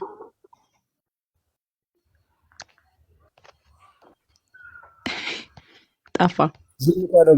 ይህን ቻሌንጅ አሪፍ አይደለም? እኛን ቁርአን ላይ ጥያቄ ጠይቀንና ከሀዲስም ሆነ ከቁርአን ጥያቄ ጠይቀንና ለምሳሌ እንዲህ የሚለው ሀዲስ የትኛው ላይ ነው፣ እንዲህ የሚለው ቁርአን የትኛው ቨርስ ላይ ነው ብለህ ጠይቀህን ያንን ከመለስን ለአንድ ሙስሊም መጽሐፍ ቅዱስ ሄደህ ትሸልምልናለህ። ትስማማለህ? እኔም ቻሌንጁን ተሳትፌያለሁ። የምር እንሳተፍ። ቡራ አለ፣ እኔ ያለው ቃል አለ፣ እነ ቢኒ ምናምን አሉ። ተባብረን እንመልሳለን። ተባብረን እንመልስ ማማ። ከዛ ለስንት ሰው ይስጥልን? እስቲ የሚጠይቃቸው ልጆች እንትን ይበልና ከተስማማ ገና። እሺ ልደት ቻሌንጁን ተሳተፍ። ድምፅ አታጥፋ። ነብሳት እየጠበቁ ነው። ዝምታ ነው መልስ ይላል። በቃ ቆይ የሚመቸው ቦታ አይደለም ዳሊው ይችላል። ክርስቲያን የሚለው ነገር ነበር መሰለኝ። ወይ ቡራ ካሜራ ከፍቷል። ይሄ በስንት አመቱ ካሜራ ከፈተ? አናግሩት እስኪ። ቡራዬ እስቲ እስከዛ የሆነ ቦምብ ነገር ሊጥል ነው እርግጠኛ ነኝ። ከፈተው የሆነ ከከፈተው አዳምጦ ካሜራ ከከፈተ ብሩኬ የሆነ ተሰምቶ የማይታወቅ ነገር ሊነግረን ነው። አረ ምንም ከፀሐይ በታች አዲስ ነገር የለም እኮ። በተለይ እስልምና ውስጥ ከባድ ነው። ኤኒዌይስ አሁን መርፌና ክር ምናምን ስትሉት በነበረው ጉዳይ ላይ ነውና ይሄ የኢብን ሐዝም መጽሐፍ ነው። ጀለስካ ማለት ነው። ቮሊዩም 11 ፔጅ 389 ላይ የኢማም ሻፊ ንግግር ያስቀምጣል። የታለ ኢማም ሻፊ? ይኸውላችሁ እዚህ ጋር ያለው ሰውዬ ማለት ነው። መርፌና ክር ሆኖ ተጠያቂ ሲሆን የሚታየው ባይዘዌ ከሴት ጋር ብቻ አይደለም። አንድ ሰው በዝሙት ከእንስሳ ጋር ቢጠረጠር ለመከሰስ ያ ሰው 4 ምስክር መቅረብ አለበት። እንስሳን ወሲብ አድርጓል ተብሎ ለመከሰስ በራሱ ሴትማ ተውት፣ ከእንስሳ ጋር ወሲብ ቢያደርግ ይሄው ለምሳሌ ምን ይላል? whom al-Shafi said some of our companions said it is not acceptable, ተቀባይነት የለውም for less than for witness፣ ከ4 ምስክር በታች ተቀባይነት የለውም። ቱ ኮሚት ዘ አክት ኦፍ ዘ ፒፕል ኦፍ ሎጥ ይላል። የሎጥን ስራ ለሚፈጽሙ ሰዎች ግብረ ሰዶም ለሆኑ ሰዎች ራሱ ከአራት ምስክር በታች ከመጣ ተጠያቂ መሆን አይችልም። ያ ሰው ማስረጃው ተቀባይነት አይሆንም። ኦር የታለ ኦር ቱ ሃቭ ሴክሹዋል ኢንተርኮርስ ዊዝ አን አኒማል ይላል። ከእንስሳ ጋር ወይንም ግብረ ሰዶም ተብሎ ራሱ አንድ ሰው ቢጠረጠር ሊከሰስ የሚችለው አራት ምስክር ካለ ነው። አራት ምስክር ከሌለ ቻው በቃ ህግ የለም በእስልምና። ከእንስሳ ጋርም ምናምን ያው ተጠያቂነት አይኖርበትም ማለት ነው። ቅድም እንዳላችሁት ምንድነው የሚሆነው? መርፌና ክር ሲሆን ያየ ሰው አራት ሰው ሊኖር ይገባል። ይሄን መጽሐፍ ለማሳየት ነው። ያው ቅድም ያልሽው ደግሞ አለማማይ በፖዚሽን ዙሪያ ፖዚሽን ደግሞ እሱ ልጅ ያወራው ስለ ፖዚሽን ብቻ አይደለም። በየትኛውም የሰውነቷ ክፍል ሲል ፖዚሽን ብቻ አይደለም ያጠቃልለው። ጆሮ አለ፣ ብብት አለ፣ የተለያዩ የሰውነት ክፍሎች አሉ የሴት ማለት ነው። ይህንንም ራሱ ኢማም ሻፊ ተናግሮ አስቀምጦታል። እና ከዛ አንጻር ነው አታባልጉን አምን ነገር እናንተ ሰዎች እባካችሁ። አሁን አንተ ያወራው በሸሪያ ህጉም ደግሞ ላሳያችሁ ብዬ ነው። ማማዬም ስላወራችሁ ህግ ሆኖላ ጸድቋል። ሸሪያ ይሄ ጀሪላን ሶስት ትራብል ፔጅ 638 ላይ ታገኙታላችሁ። ህጉ ላይ ኢፍ ቴስቲሞኒ ኮንሰርን ፎርኒፊኬሽን ይልና ሶዶሚ ቡራውን ያለው ህጉ ላይ ማለት ነው። ለሶዶሚ ማለት ነው ለዝሙት ኢትስ ሪኳየርስ 4 ሜል ዊትነስ ይላል። ሴት ከሆነች 8 ነው። ቅድም ማማዬ እንዳለችው 7 ሴቶች ቅድም እንደተባለው እንደዚህ አይነት ምስክር ማለት ነው። ይህም የሚመሰክሩት በዚህ ኬዝ ላይ ማለት ነው they have seen ይልና ማለት ነው they have seen the offender insert the head of the penis into her vagina ነው የሚለው። the head of the penis into her vagina ስንት ናቸው? ወንድ 4 ሴት 8። 3 ወንድ ቢያይ አይሆንም፣ 7 ሴት ብታይ አይሆንም። እንደዚህ አይነት እይታ ቢያዩ ማለት ነው። እና ለምን ለእንስሳም ለሶዶሚም ማለት ነው ለግብረ ሰዶምም ማለት ነው። ይሄ ህግ ነው የሸሪዓው ህግ። ሴቶች 8 የሚሆኑ ለረቱል በቀራ 282 ላይ ባለው አንቀጽ ሴት ልጅ ጎዶሎ ናት፣ ለምስክርነት ብቁ አይደለች። ለዛ አንዷ ሴት እንደ ሁለት ነው ሁለቱ ሴት እንደ አንድ ነው የሚታዩት፣ ሁለቱ ሴት እንደ አንድ ነው የሚታዩት፣ ሁለቱ ሴት 8ቱ እንደ 4 ማለት ነው። ለዚህ አንድ ሰው ሲያመነዝር ካዩ ሴቶች ከሆኑ 8 ሆነው መርፌና ክር ሆነው ማየት አለባቸው። 8 ካልሆኑ አይቻልም። 8ቱ እንደ 4 ነው የሚታዩት። ምክንያቱም መሐመድ እንደተናገረው ሴት ልጅ የማሰብና የማገናዘብ ችግር አለባት፣ ይሄም የአእምሮ ጉድለቷ ነው፣ ጎዶሎ ናት ብሎም ስለተናገረ በሐዲስ ላይም ማለት ነው። ቁርአኑን በሱረቱል በቀራ ኢላሚቷ ምዕራፍ 282ኛው አንቀጽ ኢቭን እንትን ላይ እንኳን ምስክር ላይ ፍርድ ቤት እንኳን 2 ሆና ነው መቅረብ ያለባት የወንድ ግማሽ ስለሚላት። ስለዚህ አሁን አንድ ዚና እየሰራ ያለ ወንድ ዝሙት እየሰራ ከሆነ ስንት ሆኖ ነው የሚቀርበው ማለት ነው? ስንት ሆና ነው የምትቀርበው? ሴት ከሆነች 8 ሆና ያ ሰውዬ ዝሙት ሲሰራ ማለት 8 ሴቶች ነው አይውልኝ ይሄው ዝሙት እንዴ! አረ በፈጣሪስ እና ሸሪዓው ላይ እኮ አላስቀምጦታል። ሜን ብሎ ነው ያስቀመጠው እዚህ ላይ። መጀመሪያ ደግሞ ሴት ስትሆን ግማሽ ስለሆነች 2 ነው፣ ወንድ ከሆነ 1 ነው ብሎ 637 ላይ ያስቀምጠዋል። እሱንም እናሳየለን ከፈለገ። ብሩኬ ግን ከፍቷል። በህግ ደረጃ እየጸደቀ ነው ማለት ነው። ማማ ያወራችሁ ብዙ ማንበብ የማልፈልጋቸው ነገሮች አሉ እዚህ መጽሐፍ ውስጥ ባይዘው ለእናንተ ለወንድሞቼ ጆሮ የማይመጥን ማለት ነው።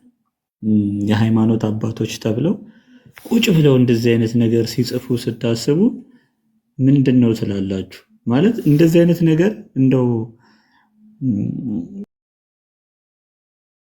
ጤነኛ ናቸው ግን ሰዎቹ ራሱ ሲጽፉት ይሄንን ስነ ልቦናቸው ጤናማ ነው? ምክንያቱም መጽሐፍ ውስጥ ተጽፎ የምታገኙት ነገር ለምሳሌ አንዲት ሴት በገዛ በራሷ ጣት ድንግልናዋን ብትወስድ ወይም አንዲት ሴት የሌላን ሴት ድንግል በጣቷ ብትወስድ ምናምን የሚል ጽሁፍ ነው ያለው ይሄ መጽሐፍ ማለት ነውና በጣም ያስጠላል። ኤኒዌይስ ሰነድ ግን ለሚሉት ነገር ለምሳሌ ተመልከቱ እዚህ ጋር it was transmitted to Sufyan al-Thawri on the authority of Amash on the authority of Abu አቡ ራዚን ኦን ዘ አውቶሪቲ ኦፍ አቡ ያህያ ኦን ዘ አውቶሪቲ ኦፍ ኢብን አባስ። ይኸውላ ሰነድ ነው ባይዘዌ። ቅድም ዛኪር ናይክ ኢብን አባስ ኢማም አህመድ ሲል ሰምታችኋልና ሰነዶች ናቸው እነዚህ አሉ። ሰሃቦቹ አሉ እዚህ ጋር ምናምን ተቀምጧል። እና አንድ ሰው ምን ይለዋል ለኢብን አባስ ዛት ኤማን ሴድ ቱ ሂም አይ ፕሌይ ዊዝ ማይ ባናና ይለዋል። አይ ፕሌይ ዊዝ ማይ ባናና። ቀጣይ ገጽ ጋር እንሂድ። በብልቱ ምን እስኪሆን ድረስ ነው የሚጫወት የነበረው? አንቲል ኢጃኩሌት እንትን እስኪል ድረስ በእንትን ይጫወታለው ብሎ ይነግረዋል። ከዛ እሱ ምን ይለዋል? ኢት ኢዝ ሜሬጅ ኦፍ ኤ ስሌቭ ገርል ቤተር ዛን ኢት። ከእርሱ ባሪያን ሴት ማግባት ይሻላልን? ወይንስ ኢት ኢዝ ቤተር ዛን አደልተሪ፣ እሱን ማድረግህ ከዝሙት ይሻላለው። የኢብን አባስ መልስ ማለት ነው ለዚህ ሰውዬ። የኢብን አባስ መልስ ምንድነው? ኢት ኢዝ ቤተር ዛን አደልተሪ፣ ከዝሙት የተሻለ ነው የሚል መልስ ነው የሚያስቀምጠለት ማለት ነው። እና ወደ ታች ብዙ ሐዲሶች አሉ። ኢብን ቀይም መጽሐፍ ላይ ብቻ አይደለም ሰሃቦቹ በጦር ሜዳ ያደርጉት እንደነበር የተጻፈው እዚሁ መጽሐፍ ላይ አለ። ኮምፓኒዮኖቹ በጦር ሜዳ ላይ ሆነው ያደርጉት እንደነበረ እዚሁ ቆይ ሰርች ላድርገውና ኦኬ ትርሜሎ ብለህ ጻፍለት ያመጣልሃል። ከሱ ዝቅ ብሎ ነው የምታገኘው ሙሉ ፓርት። ይሄው ለምሳሌ ይሄው ቃታዳ። አሁን ይሄ ቃታዳ ማለት ሰሃቦች ናቸው እነዚህ። ኦን ዘ አውቶሪቲ ኦፍ አልአላ ኢብን ዘይድ ኦን ዘ አውቶሪቲ ኦፍ ሂዝ ፋዘር ዛት ዘ ዩዝድ ቱ ዱ ኢት ኢን ዘ ባትልስ። ሚኒንግ ምንድን ነው የሚያደርጉት? ማስተርቤሽን። ቃል በቃል ተጽፏል ከነሰነዱ የኢብን ሐዝም መጽሐፍ ላይ ማለት ነው። ሶ ኢብን ቀይም ዝም ብሎ ከመሬት ተነስቶ ይህንን አልጻፈም።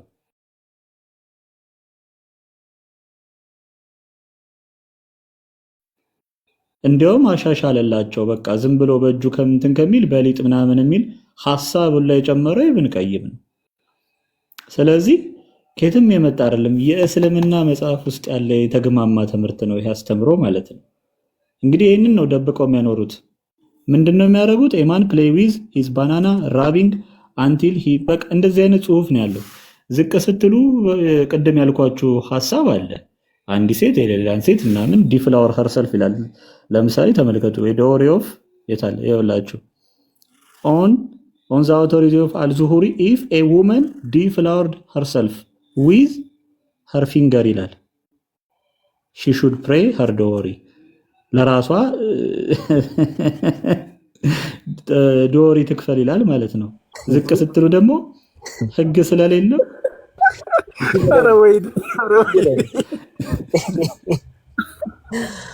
ራሷ ደስ ይላል። ያ እንትን ግን ኩከምበርጎቹ ምናምን በአንድ ኩከምበር ጋር 4 ማድረግ ይቻላል። እንዴት ነው እሱ አልተዘረዘረም ብሎ? ቆይ ተመልከቱት። ቅጣት ምንም ቅጣት ደግሞ የለበትም የሚሉ ደግሞ አሉ። ይሄው ተመልከቱ እዚህ ጋር so whether the one who has been deflowered with his finger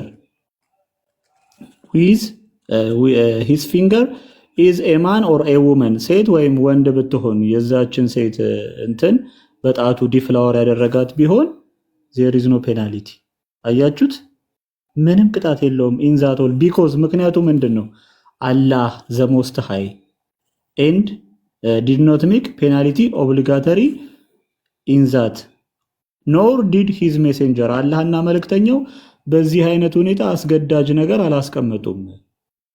ስለዚህ ምንም ቅጣት የለውም ፔናልቲ የለውም ምናምን የሚል ነገር አለ እና አሁን ይህንን መጽሐፍ ማንበብ እንደው እኔ እንጃ እኔ አስቸጋሪ ነው። ለማንኛውም እባካችሁ ትላለህ የልብን ትሰራና ማለት ነው። ሙስሊሞች ንቁ፣ ከእንደዚህ አይነት አስተምሮ ውጡ። እንዴ የሃይማኖት ሊቃውንቶቻችሁ ምን ሆኖ ነው ጠዋትና ማታ ስለ እንደዚህ አይነት ውስጡን የሚያወሩት? ምን ሆኖ ነው? በጌታስ ነው ለምንድን ነው የሚያወሩት ላልከው መልሱን አይ ቲንክ ይሄ ቪዲዮ በደንብ እንደው ሰው መስማት ስላለበት ብዙዎቻችሁ ሰምታችሁታል ብዬ አስባለሁ። እንትን ነው ሰደቃ ነው ኢባዳ ነው። ኢባዳ ሚኒስ አምልኮ ነው ማለት ነው። ሰላት አምልኮ አይደለም። አሁን ሰላት እነሱ ለአምልኮ ነው የሚሰግዱት፣ ይሄም ኢባዳ ነው ብለዋልና ኡስታዛቸው እንደዛ ነው። ግን እስኪ ላሰማቸው። አይ ቲንክ ብዙ እኛ ሰው የሰማው ይመስላል አንዳንዴና ብዙ ሰው የሰማው ያላያለና እናሳያቸው እስኪ አንዴሽ። እኛ ለእናንተ ትላለህ ኢባዳ ነው እንዴ? ሙሳ ግን ሰግዶ ከመጣ ገላካ አስገቡት። ሙሳን የጀመረውን ቢጨርስ አሪፍ እንትን እያለ ነበረ። ባለፈው እንደዛ ብለዋል እንደ ብሩክ አንተ ምንድን ነው ዴቫ? ብሩኬ የእሱ ሀሳብ ነው ብሎኛል። ኧረ እንደዚህ እንግዲህ ማስረጃ እመጣለሁ ብሎ ሄዶ ነው በዛው የጠፋው ሰውየው ማለት ነው። እና መጽሐፉን አልቀበልም አለ ሰውየው። ረመዳን ላይ እንኳን ሆኖ ተመልከቱ። በአመት አንዴ የሚጾሟት ጾም ላይ እንኳን ሆነው ረመዳን በአመት አንዴ ነው የሚጾሟት። ስሜቱን መቆጣጠር ካቃተው ሚስት እኮ ያለው ነው እና በሴት ባሪያ ወይ በሚስቱ እጅ እንትኑን ይበልና ሰደቃ ያውጣ የሚል ነው መጽሐፉና ይሄን አልቀበልም እንደ እብድ አደረገው። ሰው የኔ ችግር አይደለም ይሄ። ኤኒዌይስ ሰደቃ እንደሆነ ኡስታዙ ይንገረዋል። ሰደቃ እንደሆነ ኡስታዙ ይንገረው እስኪ በቪዲዮ እንንገረው ካለም ከሰማም። ሌላው ጋብቻ ላይ ስንመጣ ጋብቻ የሚባለው ነገር በራሱ ራሱን የቻለ ዒባዳ ላይክ እኛ ስንናገረው የሚያስጠላ አይመስላችሁ? ወደ 800 ሰዎች አላችሁ። ሁቺ መስጊድ ውስጥ ነው። መስጊድ ውስጡ ማለት ነው። ያቸው እዚህ ጋር ህፃናቶች ናቸው፣ ወጣቶች ናቸው፣ ህፃናቶች ሳይቀሩ አሉ። ይህን ነገር መስማት የሌለባቸው በጣም የሚደብር ነው። ኡስታዙ የሚናገረው ንግግርና ህፃናቶች ለዛውም መስጊድ ውስጥ ሉክ አስቡት። አውደ ምህረት እኛውን አውደ ምህረት ላይ ራሱ እንደዚህ አይነት ንግግር አናገረው። እንኳን ቤተ መቅደስ ውስጥ አምልኮ ስርዓት የምንፈጽምበት ውስጥ ይቅርና አው ግቢ ውስጥ አውደ ምህረት ላይ እንኳን እንደዚህ አይነት ንግግር በጣም የሚዘገን ነው። መስጊድ ውስጥ ነው እነሱ እና ይህንን በደንብ ልብ እንድትሉ ስለምፈልግ ነው። ያሉትን ህፃናቶች ወጣቶችን ልብ በላችሁ ስሙት። ጋብቻ እንደምታውቁት ራሱን የቻለ ዒባዳ ነው። ጋብቻ ብቻ ሳይሆን ይሄ ግንኙነት የሚባለው ነገር ለራሱ በአንድ በኩልም አንተ ስሜትህን ትወጣለህ፣ በአንድ በኩልም የራስህን ሻዋህን እየረካ፣ በአንድ በኩል ደግሞ ዒባዳ ነው። ዒባዳ ነው ብለን መነየት መቻል አለብን። ለምን ረሱል ዓለይሂ ሰላቱ ወሰላም ወፊ ቡድዒ አሐዲኩም ሰደቃ አሉ። አንድ ሰው እኮ በብልቱ ሰደቃ መስራት ይችላል። ገብቷችኋል አይደል? ሚስትህን ማጉረስ፣ ሚስትህን መሳም፣ ሚስትህን ማቀፍ፣ ሚስትህን በደንብ አርክተህ ማድረግ አጅር ያስከፍላል ከአላህ። ይሄን ዒባዳ ነው የሚለውን ነገር ማወቅ መቻል አለብን። ምናልባት እኔ ወንድ ነኝ በቃ እንዲህ አድርጌታለሁ ብለህ የምንል ከሆነ ትክክል አይደለም። አንድ አባባል ምን ይላሉ? የሰው ልጅ 3 እንስሳዎች ይበልጡታል ይላሉ። እዛ ከሄደ ዒባዳ በሚለው ሂደን በዒባዳ ካልወሰርነው በስተቀር እኔ ወንድ ነኝ እንዲህ አደርጋለሁ በሚለው ከሄደ 3 እንስሳዎች ይበልጡታል አሉ የሰው ልጅ። አንደኛ ዶሮ ይበልጠዋል አሉ፣ ሁለተኛ ውሻ ይበልጠዋል አሉ፣ ሶስተኛ አህያ ይበልጠዋል አሉ የሰው ልጅ። በምን ከተባለ አንደኛ ቶሎ ቶሎ በመሄድ ዶሮ ይበልጠዋል አሉ። ዶሮ በቀን 3 ጊዜ ነው ስለ የሚገናኘው ታውቃላችሁ። አሁንም ትንሽ ጫር አድርጎ ቁብ ነው አይደል? አሁንም ትንሽ ጫር አድርጎ ቁብ ነው። ስለዚህ አንተ ኮርማ ነኝ እኔ በደንብ አረካታለሁ የምንትል ከሆነ እንደ ዶሮ መሄድ አትችልም። ትችላለህ? አሁን እዚህ ውስጥ ብንጠይቅ እኔ ወንድ ነኝ አረጋለሁ ያለ ሰው 4 5 6 ያረጋል። አረጋለሁ የሚል ካለው ሸለ አረጋል። ስለዚህ ዶሮ ይበልጠዋል ማለት ነው። ሁለተኛ ኢባዳ ነው በሚለው ካሄድን አሁንም ውሻ ይበልጠዋል አሉ የሰው ልጅ። ውሻ በምን ይበልጠዋል ቢባል ውሻ ግንኙነት ሲያደርግ በጣም ረጅም ሰዓት ይቆያል። አንተ ደግሞ እንደሱ መቆየት አትችልም። ገብታችኋል አይደል? ውሻ በጣም ብዙ ሰዓት ነው የሚቆየው። እንዳውም አንዳንድ ጊዜ እሱ እንኳን ቸኩሎ ወጣለው ካለ እንቃዝም ነው የምትለው ሴትዮዋ አትለቅ። ስለዚህ አንተ እኔ እንዲህ አደርጋለሁ ብለህ የምትፎክር ከሆንክ የውሻን ያህል እንኳን መቆየት አትችልም ይላል። ሶስተኛው የሚበልጠው አህያ ነው አሉ። አህያ በምን ይበልጠዋል ከተባለ እኔ ኮርማ ነኝ ወንድ ነኝ የምትል ከሆነ ዘከረህ መቼም የአህያ ዘከራ ያክል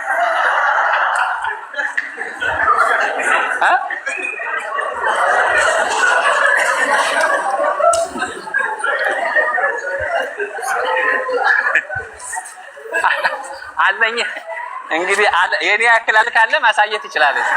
አራ ሙስታዝ እንግዲህ አያስቅም ጋይስ። አላህ ቤት ነው ይሄ ሁሉ እየተደረገ ያለው። መስጊድ ውስጥ የአላህ ቤት የተቀደሰ ቤት የሚሉት ውስጥ የሚያወሩት ሰው ምንድነው ብለዋል? ኢባዳ ነው፣ አምልኮ ነው ካሉ አምልኮ ፈጣሪያቸው ቤት ውስጥ ካልፈጸሙ የት ሊፈጽሙ ነው? ሜዳ ላይ ፈጽሙ። ምክንያቱም ወሲብ አምልኮ ነው አለ እኮ። ኢባዳ ማለት አምልኮ ማለት ነው። ወሲብ አምልኮ ነው ብሎ ሊትራሊ ምን ስላለ ቃል በቃል ስለተናገረ ማለት ነው። እና ሜቢኛ ስንናገረው ዊኬንድ አንችልም። በቃ እስልምና ይህን ሳናነሳ ልትናገሩት አችልም። እስልምና ልገልጹት አችልም። መሐመድን ሳስታነሱ ወሲብ ሳትለኩ ስለ እስልምና ማውራት አይቻልም። አምልኮት ስርዓት ውስጥ ተሰግስጎ የገባ ስለሆነ በየሄዳችሁበት መንገድ ላይ እነዚህን ነገሮች ስለምታገኙ ማለት ነው። ሌላው ፋይናሊ 857 ሰዎች አላችሁ። ላሳያችሁ እንፈልገው የወንድማችን የእፎይን አካውንት ቪዲዮ ሰርቶ ነበረ። አንስተውበታል። ይህን ቪዲዮ ቆንጆ አድርገው መልስ ሰጥቶበት ነበረ። በፖስተው በአንድ ሰዓት ውስጥ ያነሱት እፎይና ጳላዲዮስ እውነት አላቸው የሚለው ቴሌግራም ግሩፕ ላይ ቪዲዮውን አስቀምጠነዋል። እዛኛው ሲያነሱት በሌላኛው አካውንቱም እፎይ እዚህ ጋር ታገኙታላችሁ ሊንኩን። ሁለተኛው አካውንቱ ድጋሚ ፖስቶታል። ይህንን ሊንክ ተጭናችሁ ገብታችሁ በሁለተኛው ታገኙታላችሁ። በትልቁ አካውንቱ ወዲያውኑ በ2 ሰዓት ውስጥ ነው ያስነሱት ሪፖርት አድርገው ማለት ነው። ኮፒ ሊንክ አድርጉለት ሲገባ ምንም አይነት ተግዳሮት እንዳይገጥመው ቪዲዮውን ዳውንሎድ እያደረጋችሁ በየራሳችሁ አካውንት ጫኑ። ምን ከማድረግ ላይክ፣ ሪፖስት፣ ኮሜንት ምናምን ሼር ከማድረግ በተጨማሪ ሁላችሁም አካውንት ላይ ካለ እነሱም አያደርጉ ማለት ነው። በእንደዚህ አይነት መልኩ አስነስተውበታል። ትልቁ አካውንት ላይ ያለውን 700 ምናምን ያለውን ቪዲዮውን ግን ላሰማችሁ። ምንድነው የሚለው? ቪዲዮውን ድንቅ መልስ ነው። ሁላችሁም እንትን በሉት። ለመንሱር የተሰጠ መልስ ነው። ከሐዲስን ታገኙታላችሁ። ያው አስክሬኑ ላይ ያለላችሁ አንብቡት። አይተሽ ከሆነ እዚህ ሶሻል ሚዲያ ላይ እስልምናን ተናገረ ተብሎ ተደበላልቆ ነበር ሚዲያው። አንድ ነገር ማወቅ ያለብሽ ዲን ለልእስላም በቢሊየን የሚቆጠር ሰው ፎሎ የሚያደርገው በቢሊየን የሚቆጠር ሰው ረሱልን እንደ ደሙ የሚወድ ሰው አንድ ተራ ምንም እዚህ ግባ ማቲው ምሳውን በልቶ ቁርሱን በልቶ ምሳውን የማይደግም ሰው ይሄን እስልምና ስለሰደበ ይህ ሰውዬ ሲናገር እንደሰማችሁት መንሱር የሚባለው ሀቢባ ቤት ተራ በሚል ለእኔ እንደሆነ መረጃዎች ደርሰውኛል። የተናገረው ተራ ማለት ለስድብ ከተጠቀመው ተራ ሰው እዚህ ግባ አንድ በአንድ በመረጃ ነብዩ ላይ አፕላይ አድርገን እናሳየዋለን። ተራና የተናቀ የተዋረደ ቆሻሻ ማን ነው የሚለውን በመረጃ ላሳያችሁ። በአንድ ወቅት ነብዩ ወደሆነ ቦታ ይሄዳል። በዛ ቦታ ላይ ሲሄድ አንዲት ሴት ጡት የምታጠባ እስከ ሞግዚቷ ያገኛል። ያቺ ጡት የምታጠባ ልጅ ያላት ሴትን ወደ ቤቷ ሲገባ ያያታል። ከዛ እንደዚህ ይላል፣ when the prophet entered upon her he said to her give me yourself in marriage as a gift። ወደ እሷ ይገባና ምን ይላታል? ራስሽን በጋብቻ ለእኔ ስጭኝ ይላታል። እንግዲህ ልብ በሉ፣ ጡት የምታጠባ ልጅ ያላት ሞግዚት የያዘች ነች። ሄደው ምን ይላታል? በጋብቻ ራስሽን ለእኔ ስጭኝ ይላታል። እንግዲህ ባህል ቢኖራት ነው ጡት የምታጠባ ከሆነች። she said can a princess give herself in marriage to an ordinary man? ምን ብላ መለሰችለት? እሷም ንግስት ለተራ ወንድ ራሷን አሳልፋ ትሰጣለችን ብላ መለሰችለት ማለት ነው። which means አንተ ተራ ወራዳ ስትሆን እኔ ንግስቷን እንዴት ነው አግቢኝ የምትለኝ ብላ ምላሽ ሰጠችው ማለት ነው። እኔ እስከዛሬ ድረስ መንሱር የትኛውም ሴት ለጋን ጠይቅ እንጂ ተራ ወራዳ ስትሆን እንዴት እኔ ንግስቷን ለጋብቻ ትጠይቃለህ ብላ ምንቀኝ ሴት እንዳደለች ተስፋ አደርጋለሁኝ። የለችም ትኖራለችም ብዬ አልጠብቅም። ነብዬ ግን ተራ ስለሆነ ንግስት ለተራ ወንድ ራሷን አሳልፋ ልሰጥ አትችልም ብላ መልሳለታለች ማለት ነው። ተራ ያልከው ነብይህ እንደሆነ በዚህ ሐዲስ ላይ መረዳት እንችላለን። ሐዲሱ ሳሂህ ነው። ሳሂህ አልቡኻሪ 52 55 ላይ ማለት ነው። ታዲያ ሙሐመድ በዚህ ችግር ውስጥ በመግባቱ የሚያገባው ስላጣ እስከ 25 ዓመት ድረስ ያለው አማራጭ ምንድነው? እሱ አሮጊት የነበረችውን ከድጃን ማግባት ነው። ከድጃንም ደግሞ አባትየው ተራ ስለሆነ ሊድረው አልፈለገም። ድጃ አባት ስለናቀው ሙሐመድን ሙሐመድ ተራ ሰው ስለሆነ ይሄንንም ስትሮፍ አጠባሪ ላይ ታገኙታላችሁ። ቮሊዩም 6 ፔጅ 49 ላይ ታሪኩን ታገኙታላችሁ። ያው ስክሪኑ ላይ ያለላችሁ አንብቡት። ሙሐመድ ምንድነው ያደረገው? ከከዲጃ ጋር ተማክረው አባቷ የከዲጃን አባት አስክሮ መጠጥ አጠጥቶ ከዛ በኋላስ ከዲጃን ልክ እንዲያጋባው አደረገ ማለት ነው። በስካር ከዲጃን አገባ ማለት ነው፣ አስክሮ አባቷን። ልብ በሉ። ለምንድን ነው ይሄን ያደረገው? አባቷ ሙሐመድ ተራ ስለሆነ ሊድርለት ስላልፈቀደ ማለት ነው። ስለዚህ ሙሐመድ ተራ ነው ማለት ነው። ተራ ብቻ ሳይሆን እዚህ ግባ ማይባል መሆኑንና የተናቀ የተጣላም እንደነበረ እንዳስጠጋችሁ ሱራ 93 ቁጥር 6 ላይ የቲም ሆነህ አገኘህምና አላስጠጋህምን ይላል። አስጠግቶሃል። ስለዚህ የተናቀ የተጠላ የተዋረደ ስለሆነ ምን ሆነ? ጥገኝነት የተጠየቀና የተጠጋ which ገሌ ገብቶ የኖረ ነው። ማን ጋ ነው ገሌ የገባው? በ25 ዓመቱ 40 ምናምን ዓመቱ ላይ ከዲጃ ጋር ማለት ነው። እንዴት? የተናቀ ስለሆነ ተራ ሰው ስለሆነ እሷን ለማግኘት አባቷን አስክሮ ገሌ ገባ ማለት ነው። ደሃ ስለነበረም ደግሞ ቁጥር 93ኛው ሱራ ቁጥር 8 ላይ ደሃ ሆነ አገኘህ አከበረህም ይላል። ሙሐመድ ምን ነበረ? ደሃ ነበረ ማለት ነው። በሀብት የተመነጻደከው መንሱር ነብይህ ደሃ ነበረ አከበረህም ይላል። እንዴት ነው ሙሐመድ የከበረው ሲባል ደግሞ ተፍሲር ኢብን አባስ ምን ይላል? ተንዊር አልሚቅባስ ሚን ተፍሲር ኢብን አባስ እንደዚህ ይላል። and he also said did he not find thee O Muhammad destitute poor and enriched thee with the wealth of Khadija? በማን የከበረው ይላል? በከዲጃ ገንዘብ ነው የከበረው ይላል። ስለዚህ የሙሐመድ ሀብቱ ማን ነው? የከዲጃ። ስለዚህ በዘመንኛ ቋንቋ ስኳሬ የሚባለው ማለት ነው። እሷን አለ እድሜው በወጣትነቱ አሮጊቷን ከዲጃን በማግባት ከብሯል ማለት ነው። በቀን አንዴ እንኳን ማይበላ አለ ሙሐመድ። በቀን አንድ ጊዜ የሚበላው በማን ነበረ? ሹገር ማሚ የነበረችውን ከዲጃን እሷ ነበረች በቀን አንዴ ምግብ የምትሰጠው። ማስረጃ ሳሂህ ቡኻሪ ሐዲስ 3 ላይ እንደዚህ ይላል። ሙሉ እናንተ አንብቡት።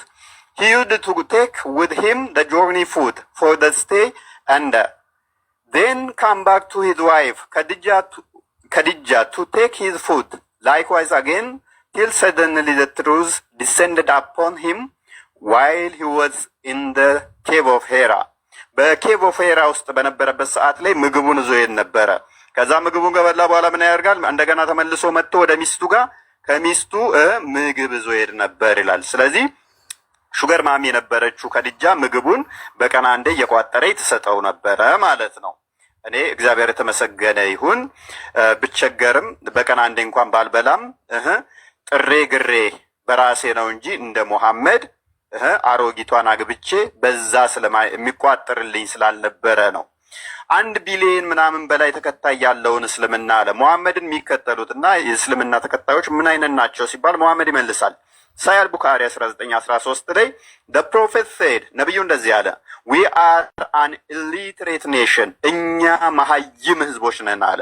ስለዚህ ተከታዮቹም እሱም ምንድናቸው ማለት ነው? መሀይማን። 1 ቢሊዮን መሀይማን ቢኖሩ ታዲያ ምን ትርጉም አለው? 1 ቢሊዮን ተውና ትሪሊየን ብትሆኑ ምንድነው እሱ ታዲያ ለውጡ?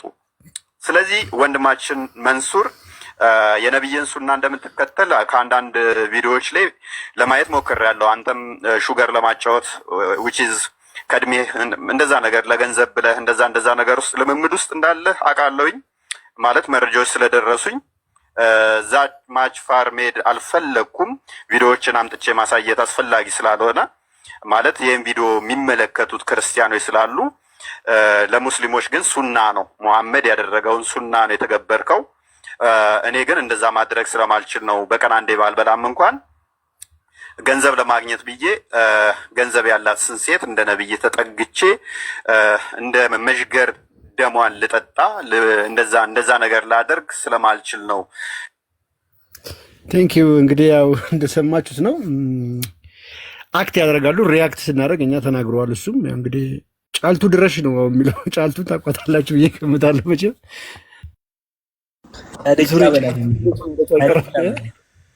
ጫልቱ ድረሽ ይላል። የመንሱር ከድጃ በላት እንጂ የመንሱር ከድጃ የመንሱር ከድጃ ስሟ ጫልቱ ነው። እና ጀማው የጫልቱን ቪዲዮ በደንብ እንደምትቀመሙለት ተስፋ አደርጋለሁ። ቀጥል ብሩኬ።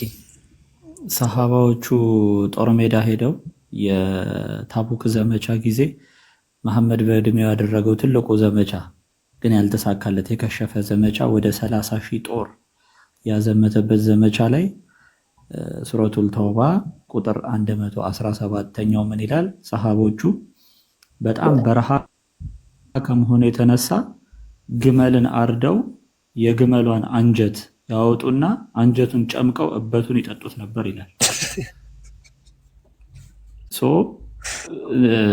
እንግዲህ ምግብ እኔ አሁን ይሄን ቪዲዮ አላየሁትም ነበረ ቃል አሁን ስከፍተው ነው ያየሁት።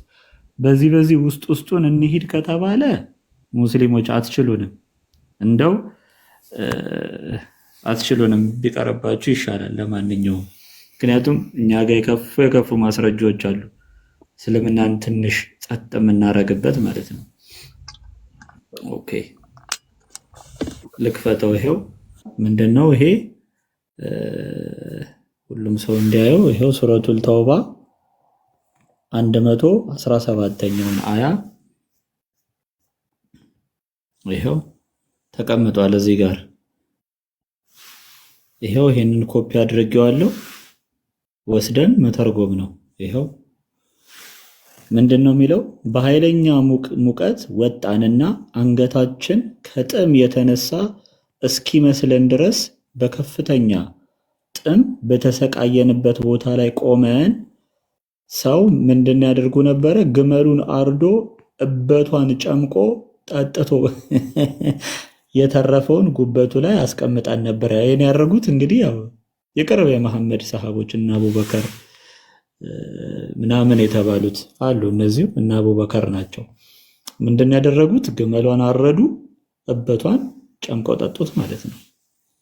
ስለዚህ በቀን አንዴ ያለ መብላት ይሻላል እበት ከመጠጣት ባይዘወይ ዩሲ። ያውም ይሄ ዘመቻ እኮ የሮማውያንን ነጭ ሴቶች ለመዝረፍ የተደረገ ዘመቻ እኮ ነው። እንደ ቁም ነገርም ያለው ዘመቻ አይደለም። ነጫጭ ሴቶቻቸውን ለመዝረፍ የተደረገ ዘመቻ ነው። ነገር ግን አልቻሉም። ከመካ ተነስተው ሮም መድረስ አልቻሉም። ምክንያቱም በረሃ ነው፣ አስከፊ ነው ሙቀቱ፣ ጦሩ ብዙ ነው፣ ስንቅ የለም። ስለዚህ ያለው አማራጭ ምንድን ነው? አብረዋቸው የሄዱት የነበሩትን ግመሎች እያረዱ እበቶቻቸውን ጨምቀው መጠጣት ማለት ነው። እና ክፉ ባታስወሩን ጥሩ ነው። ኤኒዌይስ ሙስሊሞችን ለማሸማቀቅ አይደለም ይሄ የሚደረገው፣ ያው መጽሐፉ ላይ ተጽፎ የተቀመጠው ነው። ባትሳደቡ ግን መልካም ነው፣ ለእናንተም አይበጅም። እኛም እስልምናን ቀን በቀን እንደዚህ እንድናጋልጠው መንገድ ስለምትከፍቱ ኤኒዌይስ ያው ብዙ አልልም። ቀጥሉ። ያ ይዘጋል አይኑ።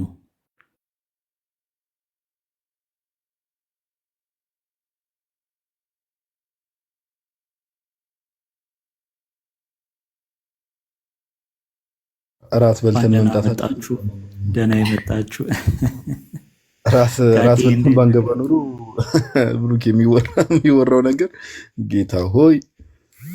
ሁላችሁንም ሰላም ብያለሁ። ለማንኛውም እናንተ ሰዎች እግዚአብሔር ይመስገን አለን። ቁጥሩን ለምትሉ ሱረቱል ተውባ የታቡክ ዘመቻ ሱረቱል ተውባ ቁጥር 117 ተፍሲር አልቁርጡቢን ተፍሲሮቹን ማየት ትችላላችሁ። አሁን ያየሁት ተፍሲር የማን ነው? የአልቁርጡቢ ነው። ራሱም ደግሞ ተመሳሳይ ሐሳብ አልጠበሪ ላይም አለ። ሄዳችሁ መልከት ትችላላችሁ። እኔ የተነሳውማ ብሩኬሽ አንድ ጥያቄ ነበር። በጣም ይቅርታና በእርግጥ ባለፈው ከዮሐድ ጋርም ላይፍ ስንገባ ምናምን ነገር ዮሐዴን ጠይቄው ነበርና እንደው ሜቢ የምርስ ማስረጃ አለው። ያውን ቅድም ኮንስታንቲኖስም ሲያወራ ሰምቼ ነበርና ላይክ መላኩ እንግዲህ ያው እነሱ መልአክ ብለው ያው እኛ ጋር ቅዱስ መልአክ አለ፣ ርኩስ መልአክ አለ። ኦፍ ኮርስ ለመሐመድ ከተገለጠለት በኋላ እንግዲህ ቤት ገብቶ ያው ከድጃ ናት አይደል የመጀመሪያ ኮንፈርሜሽን የሰጠችው ማማይ፣ ወይ አንዳችሁ ኮንፊርም አድርጉ ቤት ተሳሳተ ነገር እንዳላወራ። አዎ ሌላ ማንም የለም። አሁን የኔ ጥያቄ ምንድን ነው ላይ ከድጃ ለምሳሌ ና እኔ ላይ ተቀመጥ ምናምን ነገር አለችው። ከዛ ጭኗ ላይ ሄዶ ተቀመጠ። አሁን ይታያል ብላ ጠየቀችው። ከዛ በኋላ ላይ ላይክ የለበሰችው ልብስ አውልቃ እና እኔ ላይ ተቀመጥ አለችው። ከዛ በኋላ አሁን አይታይኝም ሲላት ነው አይደል በቃ የእግዚአብሔር መልአክ ነው ብላ ኮንፊርም ያደረገችለት።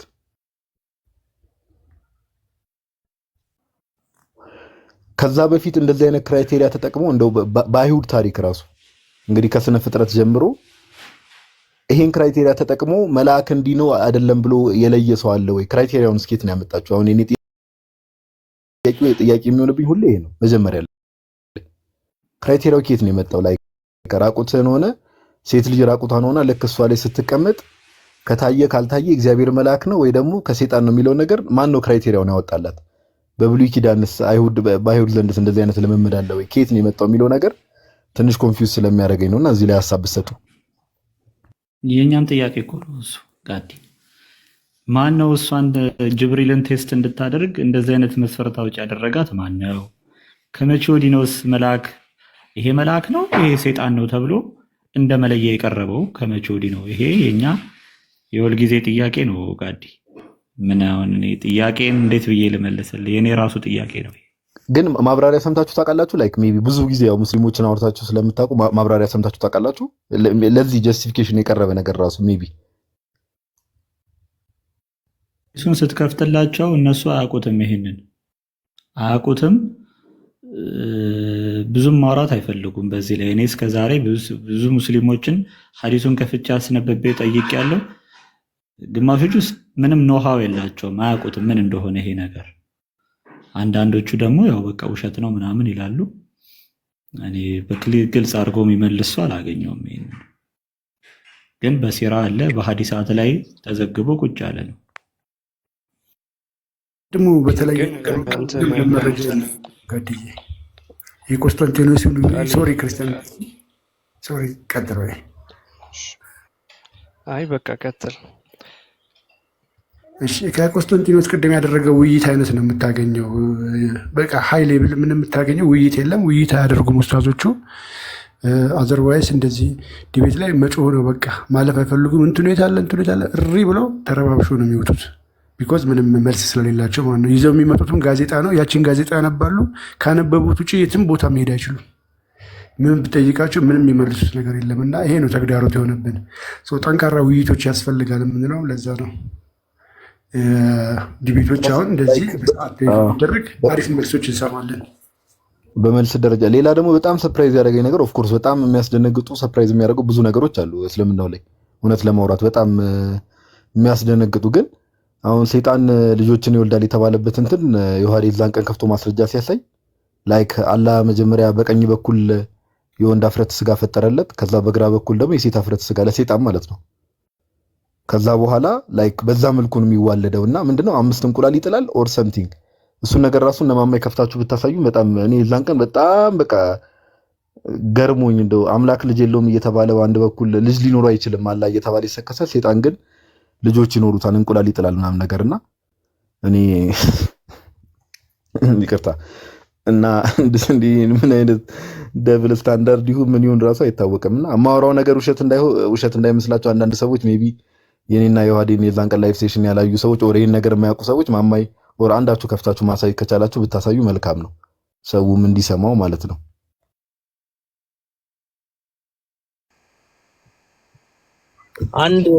አንድ እግሩ ላይ ሌላ ብልት የሴት አንዱ ላይ የወንድ ሚል አለ። አዎ ዮሐዴስ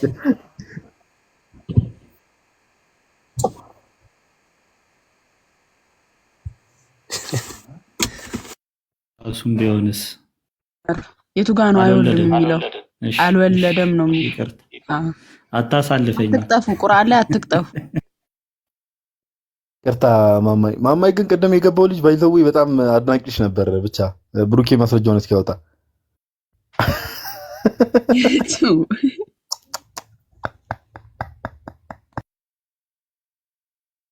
ልሰግድ ልሄድ ነው ሲለኝ አደራ ተረከዝ እንዳታይ አልኩት። ታዲያ መጨረሻ ላይ ልሰግድ ልሄድ ነው ሶላት ልሰግድ ሲለኝ አደራ። አይ በተረከዝ መወስወስ ከባድ ነው። እግዚአብሔር ይጠብቀን ከእንደዚህ አይነቱ ብሏል ብሩኬ። እስቲ ማስረጃ አንቀጥልሽ። ተዚህ ዳሌ ሽንጥ ትላለህ አለ ኩስታስ። እሳቸው በተረከዝ ነው ግራ የገባቸው። ከባድ ነው። በዛ ጊዜ ደግሞ ላይ ጫማ ምናምን ነገር ነበር እንዴ? 30 ሰው ጉልበት ያላቸው ናቸው። አይ በዛ ጊዜ በረሃ ላይ ነው የሚሄዱት አይደል? እግራቸው ምን ያህል እርግጠኛ ነኝ አሁን እንዳሁኑ ጫማ ምናምን ላይኖር ይችላል። ተረከዝ ራሱ እንዴት እንደሚያሻፍድሽ እንተው። ለማንኛውም ዲቴል አንግባ። ብሩክ ይቀጥል። እሺ ይሄ አሁን ሙጃሂድ ነው። ሙጃሂድ ማለት ማን ነው? የመሐመድ ያጎት ልጅ የነበረ ያው ነፃ የወጣ ባሪያ ነው፣ እንደ ሰሃባ ነው። እሱ ምን ይላል ተመልከቱት። ሰይጣን አለ ሙጃሂድ እንደዚህ አለ። ሰይጣን ታለ ሰይጣን ኢንሰርትድ ሂስ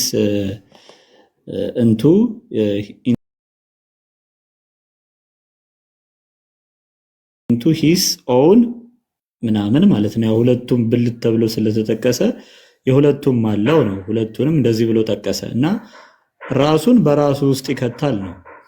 and laid 5 eggs ይላል። ከዛ ደግሞ ምን ይላል? 5 እንቁላል ይጥላል። ራሱን በራሱ እያደረገ ማለት ነው። ኦኬ this is the origin of his offspring። ይሄ የሱ ዘሮቹ መገኛው እንደሆነ ይናገራል። by the way የኢክሪማ ደግሞ ምንድነው የሚለው? ጭራውን እንትን ውስጥ እየከተተ ነው ደግሞ ይላል መቀመጫ ውስጥ። እኔ እኮ በጣም እኮ ኦኬ ተመልከቱት። ቃታዳ ይሄ ደግሞ ሰሃባ ነው። ይሄም ቃታዳ ምን አለ? the procreate just as the children of Adam procreate, it was said he inserts his tail. ማን? ሰይጣን ማለት ነው። he inserts his tail into his anus and lays an egg ብሎ ደግሞ ያው በተለያየ ነገር አስቀምጠውታል ማለት ነው። ኤኒዌይስ ቀኝ እግሩና ግራ እግሩ ላይ ግን ያው እንትን እንዳለው ተቀምጧል ነው ባጭሩ። ማስረጃውን ለፈለጋችሁ ሱራ አልካፍ ቁጥር 50 ላይ ታገኙታላችሁ። 18ኛው ሱራ ቁጥር 50 ላይ እዛ ነው የሚገኘው። ብሩክ ገበያ መሀል ነው የሚጥለው የሚባልም ነገር አለ አይደል? እንቁላሉ እንደሚመስላችሁ እንቁላሉ ገበያ መሀል ማርኬት ያ በዚህ ኑሮ ውድነት አስበዋል። ገበያ መሀል እሱን ያስወደደብን ለካስ የሆነ ጋዲ የሆነ ትልልቅ እንቁላል መጥቷል። እንደውም እያያችሁ እየመረመራችሁ ምናምን እየተባለ ነበር፣ የእባብ ምናምን እየተባለና ልትጠነቀቁ ይገባል። አረ ይንዝባውን ሊፈሰክ ሲል ደግሞ ልዘጉት ነው። አረ ተው። አሁን ጾሙን ዳቦ ሳይበላ አሳለፈ። አሁን ደግሞ ይፈሰካል ብሎ ሲጠብቅ ቅድም በግ ተባለ፣ አሁን ደግሞ እንቁላል ተባለ። አሳዝነኝ። አረ ራሴ ካሁን በኋላ ማርባት ነው የምጀምረው። እኔ ራሱ ዶሮ እርባታ ጀምራለሁ። ከውጭ ምንም አልጠቀምም። አባ እዲ ግድ ነው እንዴ? በነገራችን ላይ ጂኒ ከሂውማን ቢንግ ጋር ራሱ ግንኙነት ያደርጋል። ጋዴን ታውቃለህ? ከሰው ልጆች ጋር የሆነ ቪዲዮ የሆነ ጊዜ አይቼ እግዚአብሔርን እንደዛ የሚል ነገር ከሰው ጋር ያደርጋል እንዴ? ደግሞ ኡስታዝ ነው የሚያወራውና ይሄ ነገር ግራ አጋባኝ። ቪዲዮ ራሱ የምር ነው። ኤግዛክትሊ ያደርጋል። እንደውም አሁን ያሉት ሙስሊሞች ጠቅላላ የአጋንንት ልጅ ላለመሆናቸው ምንም ኤቪደንስ የላቸውም። ምክንያቱም ቢስሚላ ብለህ በአላህ ስም ብለህ ግንኙነት ስታደርግ ካላልክ አብሮ ከአንተ ላይ ብልት ላይ ተጠምጥሞ ያደርጋል። ማድረግ ብቻ ሳይሆን ኢጃኩሌት ያደርጋል ብሎ የተጻፈ ግልጽ ማስረጃዎች ስላሉ ማለት ነው። በግልጽ ቃል በቃል ምን ስታደርግ ቢስሚላ ብለህ የምታደርገው እንዴ? አልገባኝም። እትጀምር ኧረ ተው በዚህ አስተምሮ ጋዲ አንድ ከሚስቴ ጋር ኧረ ተው ጌታን ይኸውልህ እንትን የሚለው ሰለሞን አሁን ለሳያል ቡሃሪ ላይ ማለት ነው እንደውም ሐዲስ ከሐዲስ አይጋጭም ብለው የሚያስቀምጡትን ሐሳብ አፈር ከድጅ የሚያበላ ሐሳብ አለ። ሱሌይማን ምን አረገ? ዛሬ ከ100 ሚስቶች ጋር ተኛለሁ አለ። ቢስሚላህ ሳይል ጀመረ። ግማሽ ሰው ወለደ ይላል። ከዛ ግማሽ ሰው ከወለደ በኋላ ለምንድን ነው ቢስሚላህ ስላላለ ሲጀምር ማለት ነው። ስለዚህ የመሐመድ አባት ጣዖት ነበር የሚያመልከው አብደላ። ስለዚህ ቢስሚላህ ብሎ አይጀምርም። ስለዚህ መሐመድ የምን ልጅ ነው ማለት ነው? የጂኒ ልጅ ነው ማለት ነው። በዚህ አስተምሮ በራሳቸው አስተምሮ አፈርደቼ በሱ እንዳለ እንቁላሎቹ ስም እንዳላቸው ታውቃላችሁ?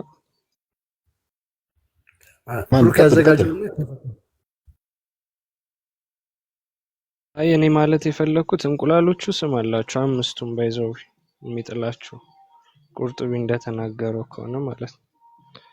ቅድም ጋዲ እንትን ገበያ ውስጥ ምናምን ሲል የነበረው ማለት እሱኛው የሆነ ዛላምቡር ነው የሚባሉና ገበያ ውስጥ ምናምን የሆነ ጠብ ምናምን እንዲፈጠር የሚያደርገው ማለት ነው ከእንቁላሎቹ መካከል እና ሚስዋት የሚባል አለ፣ ዳሲ የሚባል አለ። ዳሲ የሚባለው ቤት ውስጥ የሚያሳስተው ነው ባልና ሚስት እንዲጣሉ ምናምን የሚያደርገው።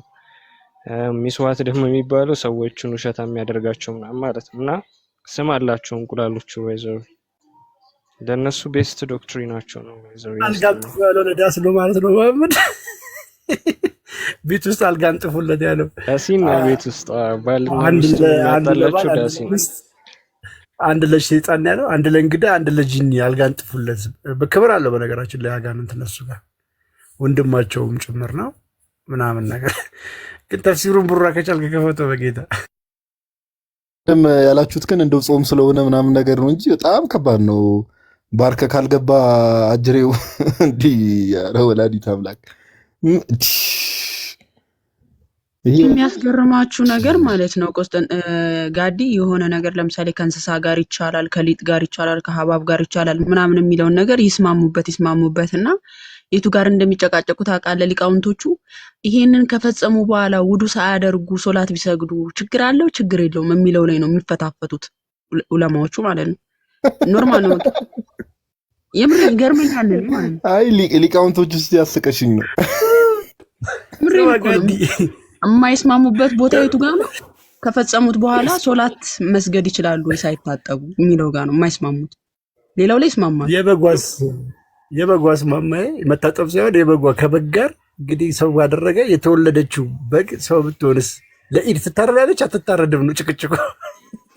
ማድረግ አለማድረጉ ጣጣ የለውም። እሱ ታርዶ ይበላል ወይስ አይበላም በጉ? እና በጣም ነው የሚያሳፍሩት። ጌታዊ ድረስ ቡራ እየቀጠለ ነው። ጋዲ እስኪ ማንበብ ልመዳ አንዳንዴ ራሱ ያንበብ ነገር ባይን ይገባል ይባላል። ሴጣን ሲትስ ኦን ኤ ማንስ ፒነስ። እሺ ያው ሴጣን የወንድ ብልት ላይ ይቀመጣል ነው። ኤንድ ኢፍ ሂ ዳዝ ናት ሴይ እሺ ኢን ዘ ኔም ኦፍ አላህ በአላህ ስም ካላለ he has intercourse with his wife and ejaculates into your vagina as a man ejaculates። አሁን እያሳየን ያለው ምንድነው? ሰው አንድ ወንድ እንግዲህ ማስረጃውን ብሩኬ ከላይ የሚያሳያቸዋል ከምን ላይ ያነበበ እንደሆነ አንድ ወንድ ከሴት ጋር ግብረ ስጋ ግንኙነት ሲፈጽም በአላህ ስም ብሎ ኦር ቢስሚላሂ ብሎ ካልጀመረ ሴጣን ወንዶች ላይ ማለት ነው ብልቱ ላይ ይቀመጥና አብሮ ሴክሹዋል ኢንተርኮርስ ያደርጋል። ማድረግ ብቻ አይደለም እንግዲህ ለሰው የዘር ፈሳሽ ነው የሚባለው፣ ለሴጣን ምን እንደሚባል አላውቅም።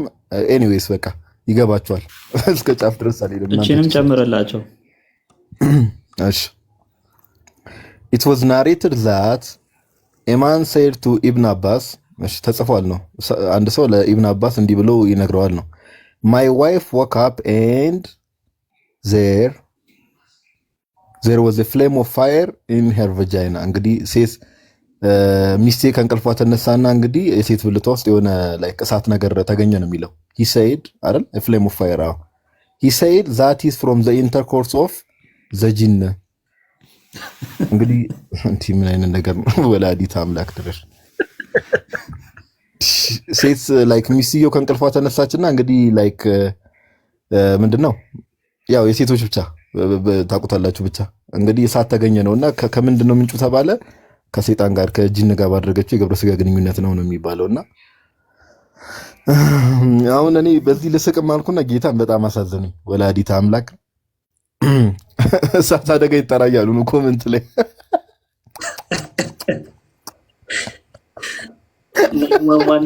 ይህንን እያነበብክ ማለት ነው ጋዲ እያነበብክ አኬ ጆይን ቢል የት ነው ልጁን እየተወስደውት ነው የሚለው። ኧረ ጌታው ግን ሰው አያውቀውም አይደል? ይመስለኛል አልማማይ ብዙዎቹ አያውቁትም አይደል ትምህርታቸውን።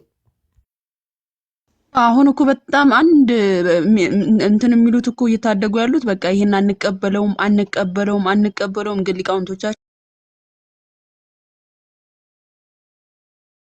ዋለን እያለ የሚያብራራቸው ነገሮች ናቸው። የኢትዮጵያ ሙስሊሞች ናቸው ባይዘው አሁን በዚህ በንጽጽሩ ላይ ያሉት ናቸው። ክርስትናን በቃ ዲፌንድ ለማድረግ ስለሆነ አንቀበለውም በሚል እየሸሹት ያሉት እንጂ ትክክለኛ ኡስታዞች መስጂድ ውስጥ እንደዚህ ይሄው አይታችኋላ። ቅድመ ያስደመጣችሁት እንትን ግንኙነት ኢባዳ ነው ብሎ ሲያስተምር ማለት ነው። ኦኬ ያንን ሲያስተምር አሁን እንደዚህ አይነት ኡስታዞች ኖርማል ይቀበሉታል። በቃ በራሳቸው ለኡማው ሲያስተምሩ እንደዚህ ኖርማል ቀለል አድርገው እዚህኛው ጋር ንጽጽሩ ጋር ሲመጣ ግን ከሌላው ቤተ እምነት አስተምሮ ጋር ሲነጻጸርባቸው ውድቅ ስለሚያደርግባቸው በቃ እንትን ነው ይክዱታል። ካያችኋቸው አሁን ቅድም ስጠይቅ ነበረ ጋዲ ምንድነው የከዲጃ ቀሚሷ ስራ አስገብታ ነብዩን ምናምን ያልከው እሱ ላይ አላየንም። እዚህ ላይ መልስ ሪያክት ሲያደርጉበት አላየንም እስካሁን ድረስ ማለት ነው። የትኛውም ሙስሊም መልስ ሲሰጥበት አላየንም።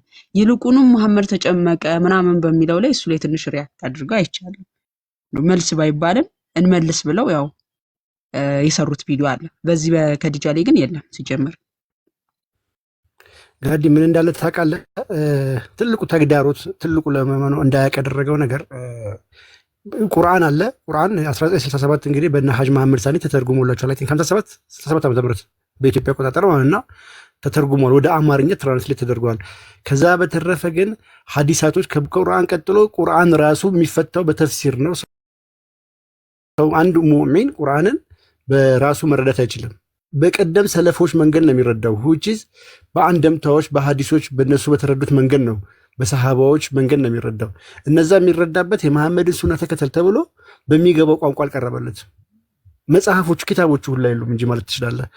ትልቁ ተግዳሮት የሆነ ኡስታዞቹ ፎከስ የሚያደርጉት ምንድነው? ሆነ ኢየሱስ እንደዚህ ነውነ፣ ኢየሱስ እንደዚህ ነውነ፣ ኢየሱስ እንደዚህ ነው የሚል 1000 መጽሐፍ እየተረጎሙ ይጽፋሉ። ክርስትናን የሚያዝም ብሎ የሚያጠቃ መጽሐፍ ይጽፋሉ። አንድ መጽሐፍ እኔ በደንብ አድርጌ ዙሬ አይቻለሁ። የእስልምና መጽሐፍት መደብሮችን አፈላልጌያለሁ። በደንብ አይቻለሁ። አለ የሚለኝ ይምጣ። ቡልጉል መርየም የተወሰኑ ትርጉሞች አሉ። ቡልጉል መርየም የሚባል ቀለል ያሉና ራዱ ሳሊህ አለ።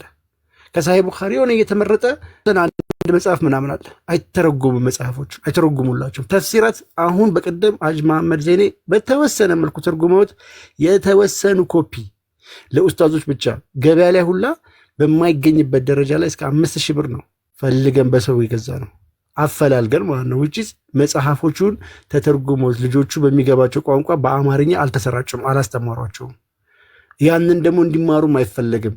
አንድ ሰው አይቀመጥም ይሄንን ሁሉ ጉድ በአማርኛ ብያየው። አንድ ሰው እስልምና ውስጥ አያድርላቸውም። ስለዚህ ቀድሞ ምን ያደርጉታል? ሰዎቹ ቢዚ ያደርጓቸዋል ክርስትና ላይ። ኢየሱስ እንደዚህ ነው፣ ኢየሱስ እንደዚህ ነው የሚል መጽሐፍ ከመጽሐፍ ይልቅ ተፍሲር መጽሐፍ አይቀድምበትም። ይህ እንደዚህ መተርጎም የለባቸውም። በርካታ መጽሐፎች አሉ፣ እነሱ መተርጎም አለባቸው፣ አይተረጉሙላቸውም። ያ ነው ትልቁ ተግዳሮት እንዳያውቁ ያደረጋቸው። ቡራ የከፈትከው ነገር አለ? አይ የለም፣ አይታችሁታል ሁሉንም።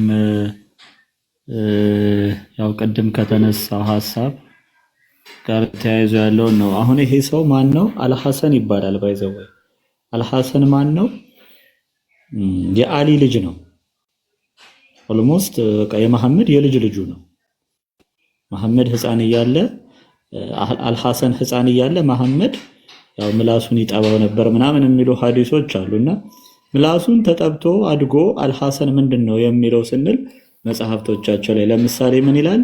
ኦዛ አውቶሪቲ ኦፍ ሙጃሂድ ቀደም ወንድ እግሩና ወንድና የወንድና የሴት ቀኝና ግራ ታፋው ላይ አለ ሲል የነበረው ማለት ነው። ሙጃሂድ ምን ይላል? ኦን ዘ አውቶሪቲ ኦፍ አልሐሰን ይላል። ይሄ አልሐሰን እንግዲህ ከሰሃባን በላይ ነው፣ የመሐመድ ዘር ያለበት ሰው ነው። ምን ይላል? ሂ ሶ ኖ ሃርም ኢን ማስተርቤሽን ይላል። ተመልከቱ፣ ቀጥታ መሐመድ ዘመን ላይ የሚያርፍ ማስረጃ ነው ያለን። ባይዘው ኢብን ቀይም ተውት እኮ በሰባተኛው ምናምን ክፍለ ዘመን የነበረ ሰው ነው። ሰባተኛው ስል ያው 14ኛው ክፍለ ዘመን ማለት ነው። ሰባተኛው ከሂጅራ ሲቆጠር ነው።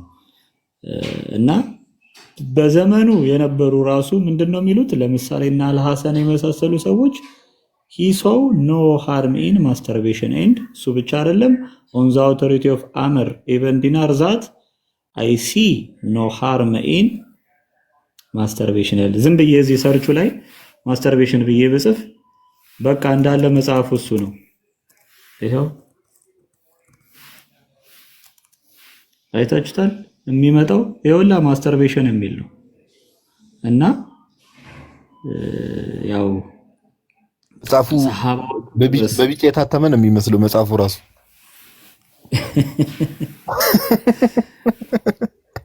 ኧረ ተው። እሺ ያው ባይዘው ለቧልተም አልመቻለን። አሁን እኮ ችግሩ ምንድነው? በጣም ነገርዩ ይለጠጣል። ታውቃለህ? በጣም ነው የሚለጠጠው። ለቧልተም አልመቻለን። ሰሃባዎቹ ጦር ሜዳ ያደርጉት ነበር ይላል። ኦን ዘ አውቶሪቲ ኦፍ ሂዝ ፋዘር ተመልከቱ። ዘይዱ ዛት ዘይ ዩዝድ ቱ ዱ ኢት ኢን ዘ ባትልስ። በጦር ሜዳ ላይ ኮምፓኒዮኖቹ ይሄንን ያደርጉ ነበረ። ሚኒንግ ምንድነው የሚያደርጉት? ማስተርቤሽን። ዩ ሲ እስልምና ሃይማኖት ነው፣ እስልምና የጸዳ ነው ይላሉ። ይሄን የማያውቅ ማህበረሰብ ሲነዱት ማለት ነው።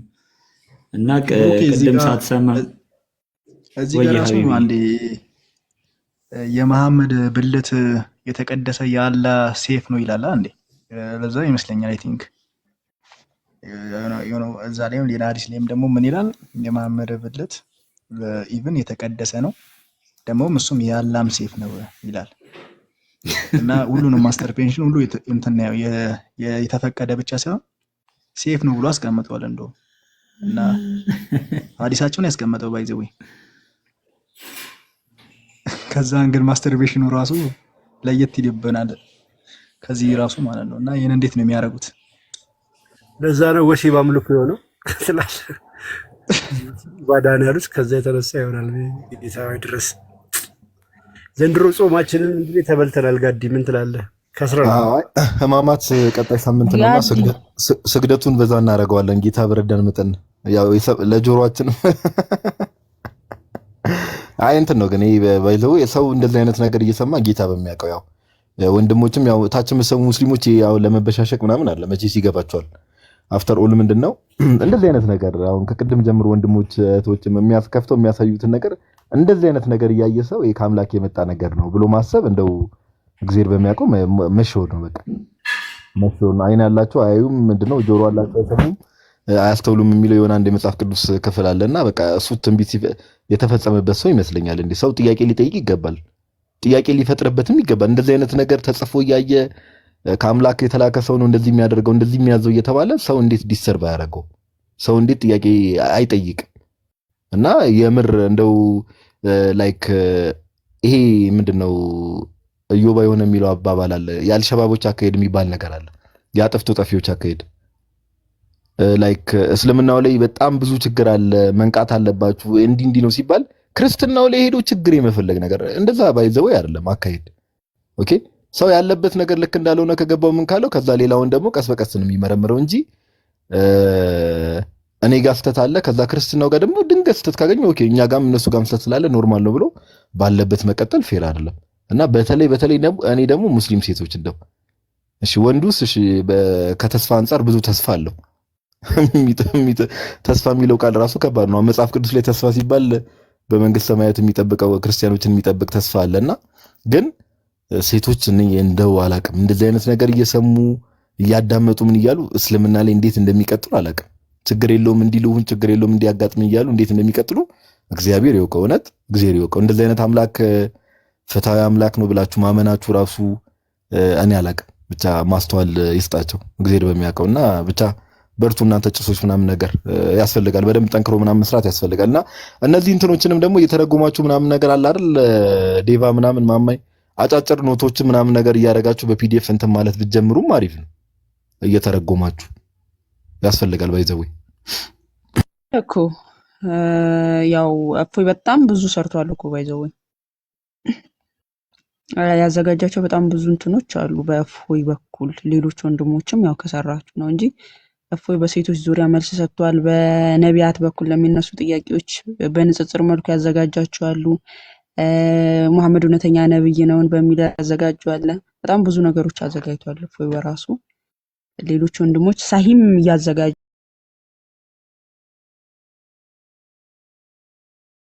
ያለው አለ እና ያው በፒዲኤፍ ብዙ አለ። እስቲ ማማይ ሼር አድርጊልኝ ከቻልሽ። እኔ አላውቅም ነበር እፎይ ማዘጋጀቱን ራሱ። እሺ አውርቼው እልክልሃለሁ። እሺ ቀጥሉ። በቃ እናንተ ሰዎች እስቲ ደግሞ ደረስ መለስ እንበል። የሆነ ስራ ላለችብኝ ወይ በኋላ ላይ መለሳለሁ ካላችሁ ምናምን ነገር ወይ ላሳየው። ተስፋ ላልከው የሙስሊሞች ተስፋ በጀነት ምን እንደሆነ ላሳየ። አሁን ልክ ሲገቡ ፕሪኦኩፔሽን ማለት በስራ መጠመድ ነው አይደለ? ምንድነው? ጸሎት ነው? ምስጋና ነው? ምንድነው? ሙስሊሞች ጀነት ሲገቡ በስራ የሚያጠምዳቸው ነገር ሲባል ምን ይላሉ? ጠቅላላ ሰሃባዎቹ የሚስማሙበት እነ ኢብን አባስ እነ አልሐሰን፣ ይሄ የቀደሙ ሰውዬ ማለት ነው፣ እነ ኢክሪማ ሁሉም ማለት ነው። ምንድነው? እነ ቃታዳ ምንድነው የሚሉት? ኢንዲድ ዘ ኮምፓኒየንስ ኦፍ ፓራዳይዝ፣ እነዚህ የጀነት ሰዎች ነዋሪዎች ዛት ዳይ በዛ ቀን ዊል ቢ ኢን ፕሌዥር በደስታ ውስጥ ይሆናሉ አለና ኢንጆይንግ ዘምሰልቭስ ራሳቸውን ያስደስታሉ። ምንድነው? ዜር ፕሪኦኩፔሽን ዋናው ስራቸው ፕሪኦኩፓይ የሚያደርጋቸው ነገር ዊል ቢ ዲፍላወሪንግ ቨርጅንስ ይላልና ይሄ ነው ትልቁ ተስፋ በእስልምና። በገነት እንኳን ሄደው ጸሎት ኦኬ ምስጋና ምናምን አምልኮ አይደለም። ያው ይሄም አምልኮ ከተባለ ይሄ ነው አስተምሮቱ። ያው እየባረክ ስለምትጀምር እኮ ጸሎትም ሊሆን ይችላል። ባይዘው ይሁንልህ ወይ ወላ እንደው እኔ እሺ እንግዲህ ምን ማድረግ ይችላል? ዮሐዴ የሚጠቀማት ቃል አለች፣ ጅምዓ የሚላት ነገር አለች። ጅምዓ ቀጥሉ። ለማንኛውም እናንተ ሰዎች ሼህ ኢብራሂም ጋዲ አስተማሩና ጡቷ ዳሌዋ ምን አሉና አላሁ አክበር። ወንዶች አልፈረቀናችሁም? ምርቃን አልመጣም ማለት ነው። እሳቸው ሰውዬ ወይ መላለ የዛ ሰዓት ዘጉኝ። በቃ እስቲ እንግዲህ ኦኬ ወይ ዝም ብዬ እኔ የሆነ ስራ እየሰራሁ ነው። በቃ ቀጥሉ እናንተ። ማማይ እዚሁ ዝም ብዬ ማይኬን ሚውት አድርጌ ልቀመጥ የተወሰነ ሰዓት። እሺ ጋዲሽ ልደቴ በጻፍ ሼህ ኢብራሂም ላስደምጣችሁ። ሳይሳተፍ ሄደ እኮ። ይሄ ነው እንግዲህ የጀና ጉዳይ አቆሳ። አይ ልደት የመጽሐፍ ቅዱሱን ቻሌንጅ ሳይሳተፍ ሄደ። እንትን እንበል። በዚህ ሐሳብ ተስማማለህ ወይስ አትስማማም? አለ ጋዲ ቤቱ ማማይ ልደት አሁን መጽሐፍ ቅዱስ እያደለ አይደለም። ምን ያደርጋል? እዚህ እስልምናውን የሚሰሩትን እኛ እንሳተፋለን ብለናል። እኔ ቆስጠንጥኒዮስ፣ ብሩኬ፣ ሳሚም ካለ ሜቢ ሌሎች ልጆች ነቢኒ ምናምን እኛን ከቁርአን ጥያቄ ይጠይቀናል። ሐዲስ ላይ እንደዚህ የሚል ማስረጃ የትኛው ሐዲስ ላይ እያለ ይጠይቀናል።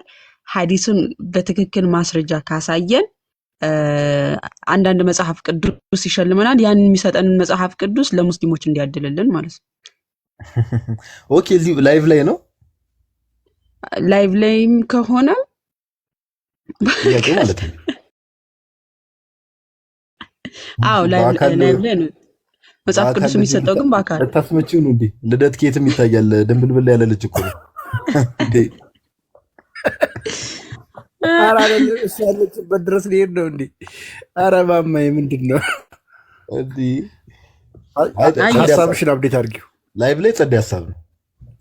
ላይቭ ላይ እንዴት ተብሎ መጽሐፍ ቅዱስ እንዴት ሊሰጣቸው ይችላል? አልገባኝም ማለት ሶፍት ኮፒ መላክ ነው። ቃል ይገባና እኛ እሱ እንደዚህ ከፍቶ ቪዲዮን ይከፍትና ከዛ ያዘጋጃል መጽሐፍ ቅዱሱን። ከዛ ቃል ይገባና መንገድ ላይ ወይ ለምናውቃቸው ሰዎች አው የሚያስፈልጋቸው ብለን ለምናስባቸው ለምን እናንተ መጠየቁ እኮ አይገባውም። ለሙስሊሞች መንገድ ላይ አሁን እንደሚያደርገው ሙስሊም ለሆኑት መጽሐፍ ቅዱስ በፈቃደኝነት ይስጣቸው አንብቡት እያለ ቻሌንጁን ለመሳተፍ እኮ ነው። ልጁ ቦምቦሊኖ ነው ከሩቅ ነው የሚያውቁት እየተባልክ እኮ ነው። ስጋቱ እኮ እሱ ጋር ነው። ይሁን አይመስለኝም። ማማዬ የሚሆን ነገር አይመስለኝም። አዎ እሱ ነው እንጂ ታዲያ ይሄ ዘመን ማብቃት የለበትም ጋይስ። መጽሐፍ ቅዱስ አንተ ቪዲዮ አጥፍተህ እዚህ አይ አይደለም፣ ነገሩን ነው የምነግራችሁ እኮ አድርጉት ወይ እናድርገው ሳይሆን ማሰብ አለብን፣ መስራት አለብን። ይህን ነገር የምናስቆምበት ታይሚንግ መምጣት አለበት። ማለት መጽሐፍ ቅዱስ ለመስጠት ራሱ እነሱ ስፒከር ይዘው ወጥተው በራችን ላይ እኔ በጣም የሚገርመኝ ዴቫ አሁን ሰሞኑን ነው ኢንተርቪው እያደረጉ የኛ ልጆች ክርስትናን የሚያሰድቡ ሰዎች እያሉ ባሉበት ሰዓት አንድ ክርስቲያን ወጥቶ መጽሐፍ ቅዱስን እንካ ወንድሜ ብሎ ስጦታ መስጠት ምንድን ነው እንዴ? እነሱ ስጦታ ብለው ቁርአንን ለክርስቲያኖች ይሰጡ የለ እንዴ? ለምንድን ነው ግን ነገሮችን የምሬ ነው ባላችሁ? በጣም እኮ የኛ ልጆች ችግሩ ያው እሺ፣ ለማንኛውም አንቺ አድርጊው በለኝ ጋዲ። አይ ኧረ መሰጠት አለበት ማለት ነቲንግ ኖርማል ነገር ነው። እንደዚህ ብለን ማሰባችን በራሱ እሱ ነው ችግሩ። የኛ አስተሳሰብ ላይ ነው መሰራት ያለበት። እኛ ኧረ ኖ እሳት ነው አድርገን አይነት ራሳችሁን እስከሳለው ይሄ ነው ሮንግነቱ፣ እሱ ነው ሮንጉ እያልኩ ነው። ስለዚህ እነሱ እንደፈለጉ እየተናገሩ መጽሐፍ ቅዱስን ከወንድሜ በፈቃደኝነት እንካ ብሎ መስጠት ምንድነው ችግሩ? አንድ ተራሴት መጣ አክሽን ኤንድ ሪአክሽን የሚባል ነገር አለ አይደለ? ያው መቼስ ክርስቲያኖች ለምሳሌ ሰዎችን ትሪት የሚያደርጉ ማይንድ ሴት አለ። የክርስትናው እኮ ማይንድ ሴት አለ። ሰዎችን ላይ ታቸው እየተሰደበ ራሱ ምናምን አንገታቸውን ደፍተው ይሄዳሉ። ምን ፕሮቴስታንት ሰባኪዎችን ለምሳሌ በየመንገዱ ብታየው ሊትራሊ በአደባባይ ነው የሚሳደቡት፣ ግን አንገታቸውን ደፍተው በየቦታው ዝም ብሎ ተሰልፈው ታያለ። ምንድነው ክርስትናው? ሰው እንዲህ ቢያደርግም እንዲህ ማድረግ አችልም፣ ፕሮቮክ ማድረግ የሚባለውን ነገር እንትን አይልም። እዛ ጋር ስትሄድ ግን ቫይስ ቨርሳ ነው። እና ልደትሻን ደግሞ ስለምንፈልገው እዛው ደግሞ ጋማ ብለው ጀለስን አረ የጀነት ተሸላሚ ነህ ተው ብለው ደግሞ እዛው ሻሃዳ ቢያስይዙትስ? አንፈልግም፣ እንደውም ይቅርብን፣ ይብራብን።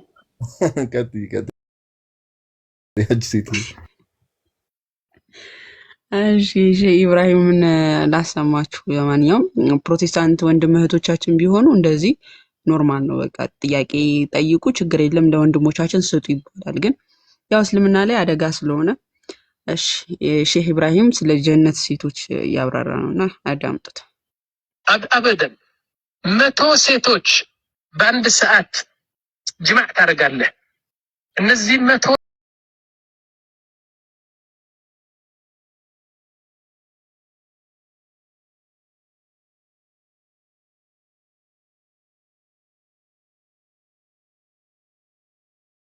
አራት ደክመም እንደገና ጎበዝ ነው የምትሆነው። ሚስትህስ ይህች የአዱንያ ሚስትህ ደስ ይላታል እንጂ 100 ሴቶች አሉ ይቆጫታል። እንዲያውም ለምን 200 አይሆንም ትላለች። ይህ ሁሉ እያለ ከዚህ በላይ ምንድን ነው ጠብቀው ይላሉ። አሁን አላህ ሱብሓነሁ ወተዓላ አዚደኩም ያበት ልክ እንትን ሲላቸው አላህ ምን ይላቸዋል? ልጨምርላችሁ ይላቸዋል። ልጨምርላችሁ ይላል። ፈልገው የጀና ሰዎች ምንድነው የሚጨምረን ከዚህ በላይ ይላሉ። እንትኖቹ ወንዶቹ ምንድነው የሚጨምርልን ከዚህ በላይ? 100 ሴት ተሰጥቷቸው ልጨምርላችሁ ሲላችሁ እንዴ ምንድነው ሊገለን ነው እንዴ ይላሉ። فيقول سبحانه وتعالى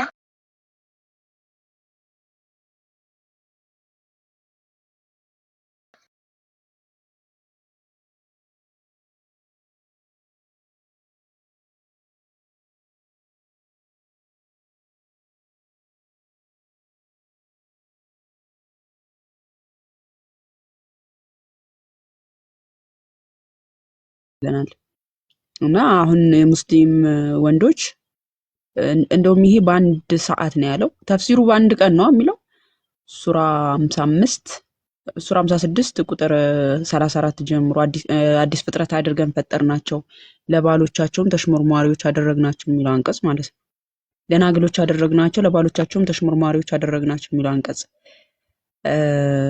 በአንድ ሰዓት ነው የሚለው። እንደውም በአንድ ሰዓት መሰለኝ ተፍሲሩ ላይ የሚለው ይሄ ሰው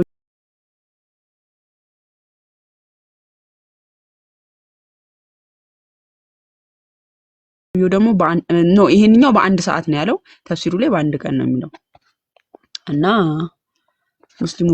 ሙስሊም ወንዶች ሰዓትም አለ ተፍሲሩ ላይ። ኦኬ ከኒውራል ሚቅባስ ላይ አለ በአንድ ሰዓት የሚልና እሱን እንትን ያደርገውና አለ በአንድ ሰዓት አላህ የሚመልስላቸው። ይሄኛው ደግሞ በጀነት ስለ ጡተጎቹ ማዎች አውሩት። ቅድም ለጋዲ ያልኩት አልመረቀናችሁም ወንዶች የሚልበት ነው። ስሙት። ከዋዒብ ተብላ የተጠራችው ደግሞ ሊአነሃ ፊ ትልከ ስን በዛ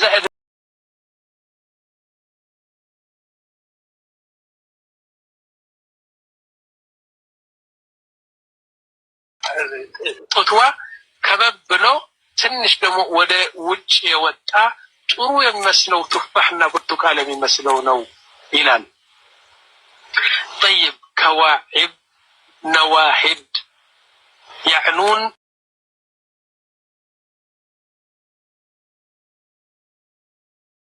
أن ثدييهن نواحد لم يتدلين ودتاج الورد توسنو لأنهن أبكار نالجا قردوشنا بكر سلغنو عربا أترابا أي في سن واحدة كلهم لعند إدمي عند عينة ملكي الله توتاتشو كواعبي هوني كواعب مالك ندركواتشو እንደ ብርቱካን እንደ ቱፋሕ ሆኖ ትልቅ ያልሆነ ትንሽ ያልሆነ ቆዳ ያልሆነ በጣም የሚያመርጡት ያላቸው አላህ እንደዚህ ይላል።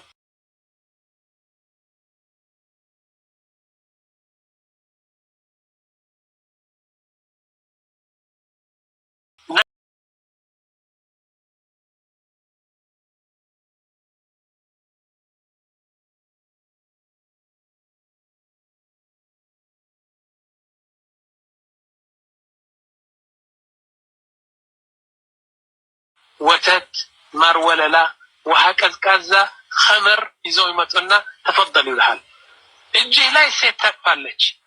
በዚህ ደግሞ ወተትና ኸምር መጣ። ከእሰን ማለት ኸምር የሞላ ማለት ነው። ዲሃቃ ከእሰን መሊአተን ቢልኸምር። አላሁ አክበር። ወንዶች ምርቀና አልመጣም እንዴ? ወላሂ ምርቀና መምጣት አለበት እንጂ። እሺ ልጨምርላችሁ ከቁርአን ብቻ ኧረ በቃ እሺ ኢብራሂም ልጨምርላችሁ አሉ። ወሐሰን ቢሃቃ አሉ ምርቃና አላህም ልጨምርላችሁ እና ጋይስ ኡስታዙም ልጨምርላችሁ አለ። ኡስማን ተመለስ። ፖዛት አዚድኩም ነፍሳቸውን ይማረው። አዚድኩም ምን አንደሰ ነፍሳቸውን ይማረው። ነፍሳቸውን የኔ ጥያቄ ግን ኮንሰንት ነው። የኔ ጥያቄ ላይክ ይቅርታና አሁን እየሰማው መሀል ላይ ይሄ ወተት ምናምን ያመጡላቸዋል የተባለው ሬድ ቡል ቢያደርጉት ግን አሪፍ ነው እንዳይደክማቸው።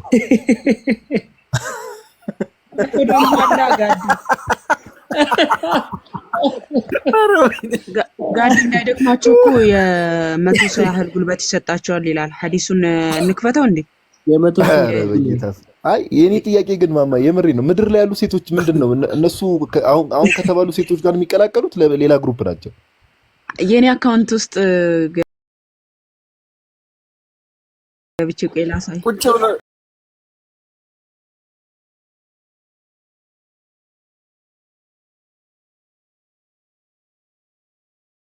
ተጠየቁና እኚህ ማለት ነው። እና አንዱ ደግሞ አንዱ የሚቆየው 70 ዓመት ነው። አንዱ ከአንድ ሴት ጋር 70 ዓመት ነው የሚቆየው አንዱ ዙር ብቻ።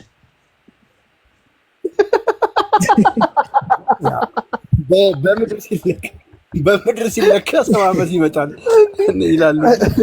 70 ዓመት ወደ ያሳቀኝ ማለት ነው። የዶሮ ታሪክ ወይ ላሰማችሁ ሼኩ አሁን ቆስጠንጢኖስ ያለውን 70 ዓመት እንደሚቆይ ሼኩ እንዴት እንዳብራራው ላሰማችሁ። ቆይ እንዴት የምድሯ ሴት ምን እጣ ፋንቷ ምን እንደሆነ ሲያብራራ ማለት ነው ሼኩ። የሳውዲ ሼክ መሰለኝ የሱዳን ሼክ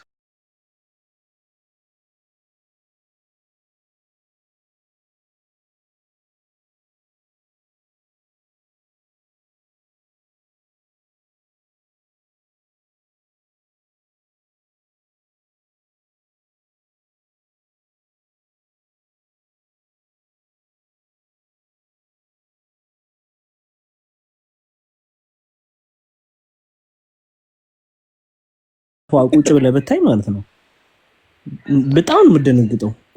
ሀ ብሎ ተጀምሮ እስከ መጨረሻው ቻው እስከሚባል ከወገበታች ነው ወሬው። ገብታ እንደዚህ ባለ እንደዚህ ጡቴን ጠብቶት እንደዚህ ከግራዬ ጀምሮ ከቀኝ እንዲህ ብሎ ብላ እያንዳንዱ ጥያቄ ከወገበታች ነው። አንድ ነገር የለም መንፈሳዊ ነው። አንድ ነገር የለም። በጣም ዝገት ነው አሁን። ስለዚህ ምድር ላይ ያሉ ሴቶች ላይ ከዛ ድቤ ነው የሚመቱት ማለት ነው።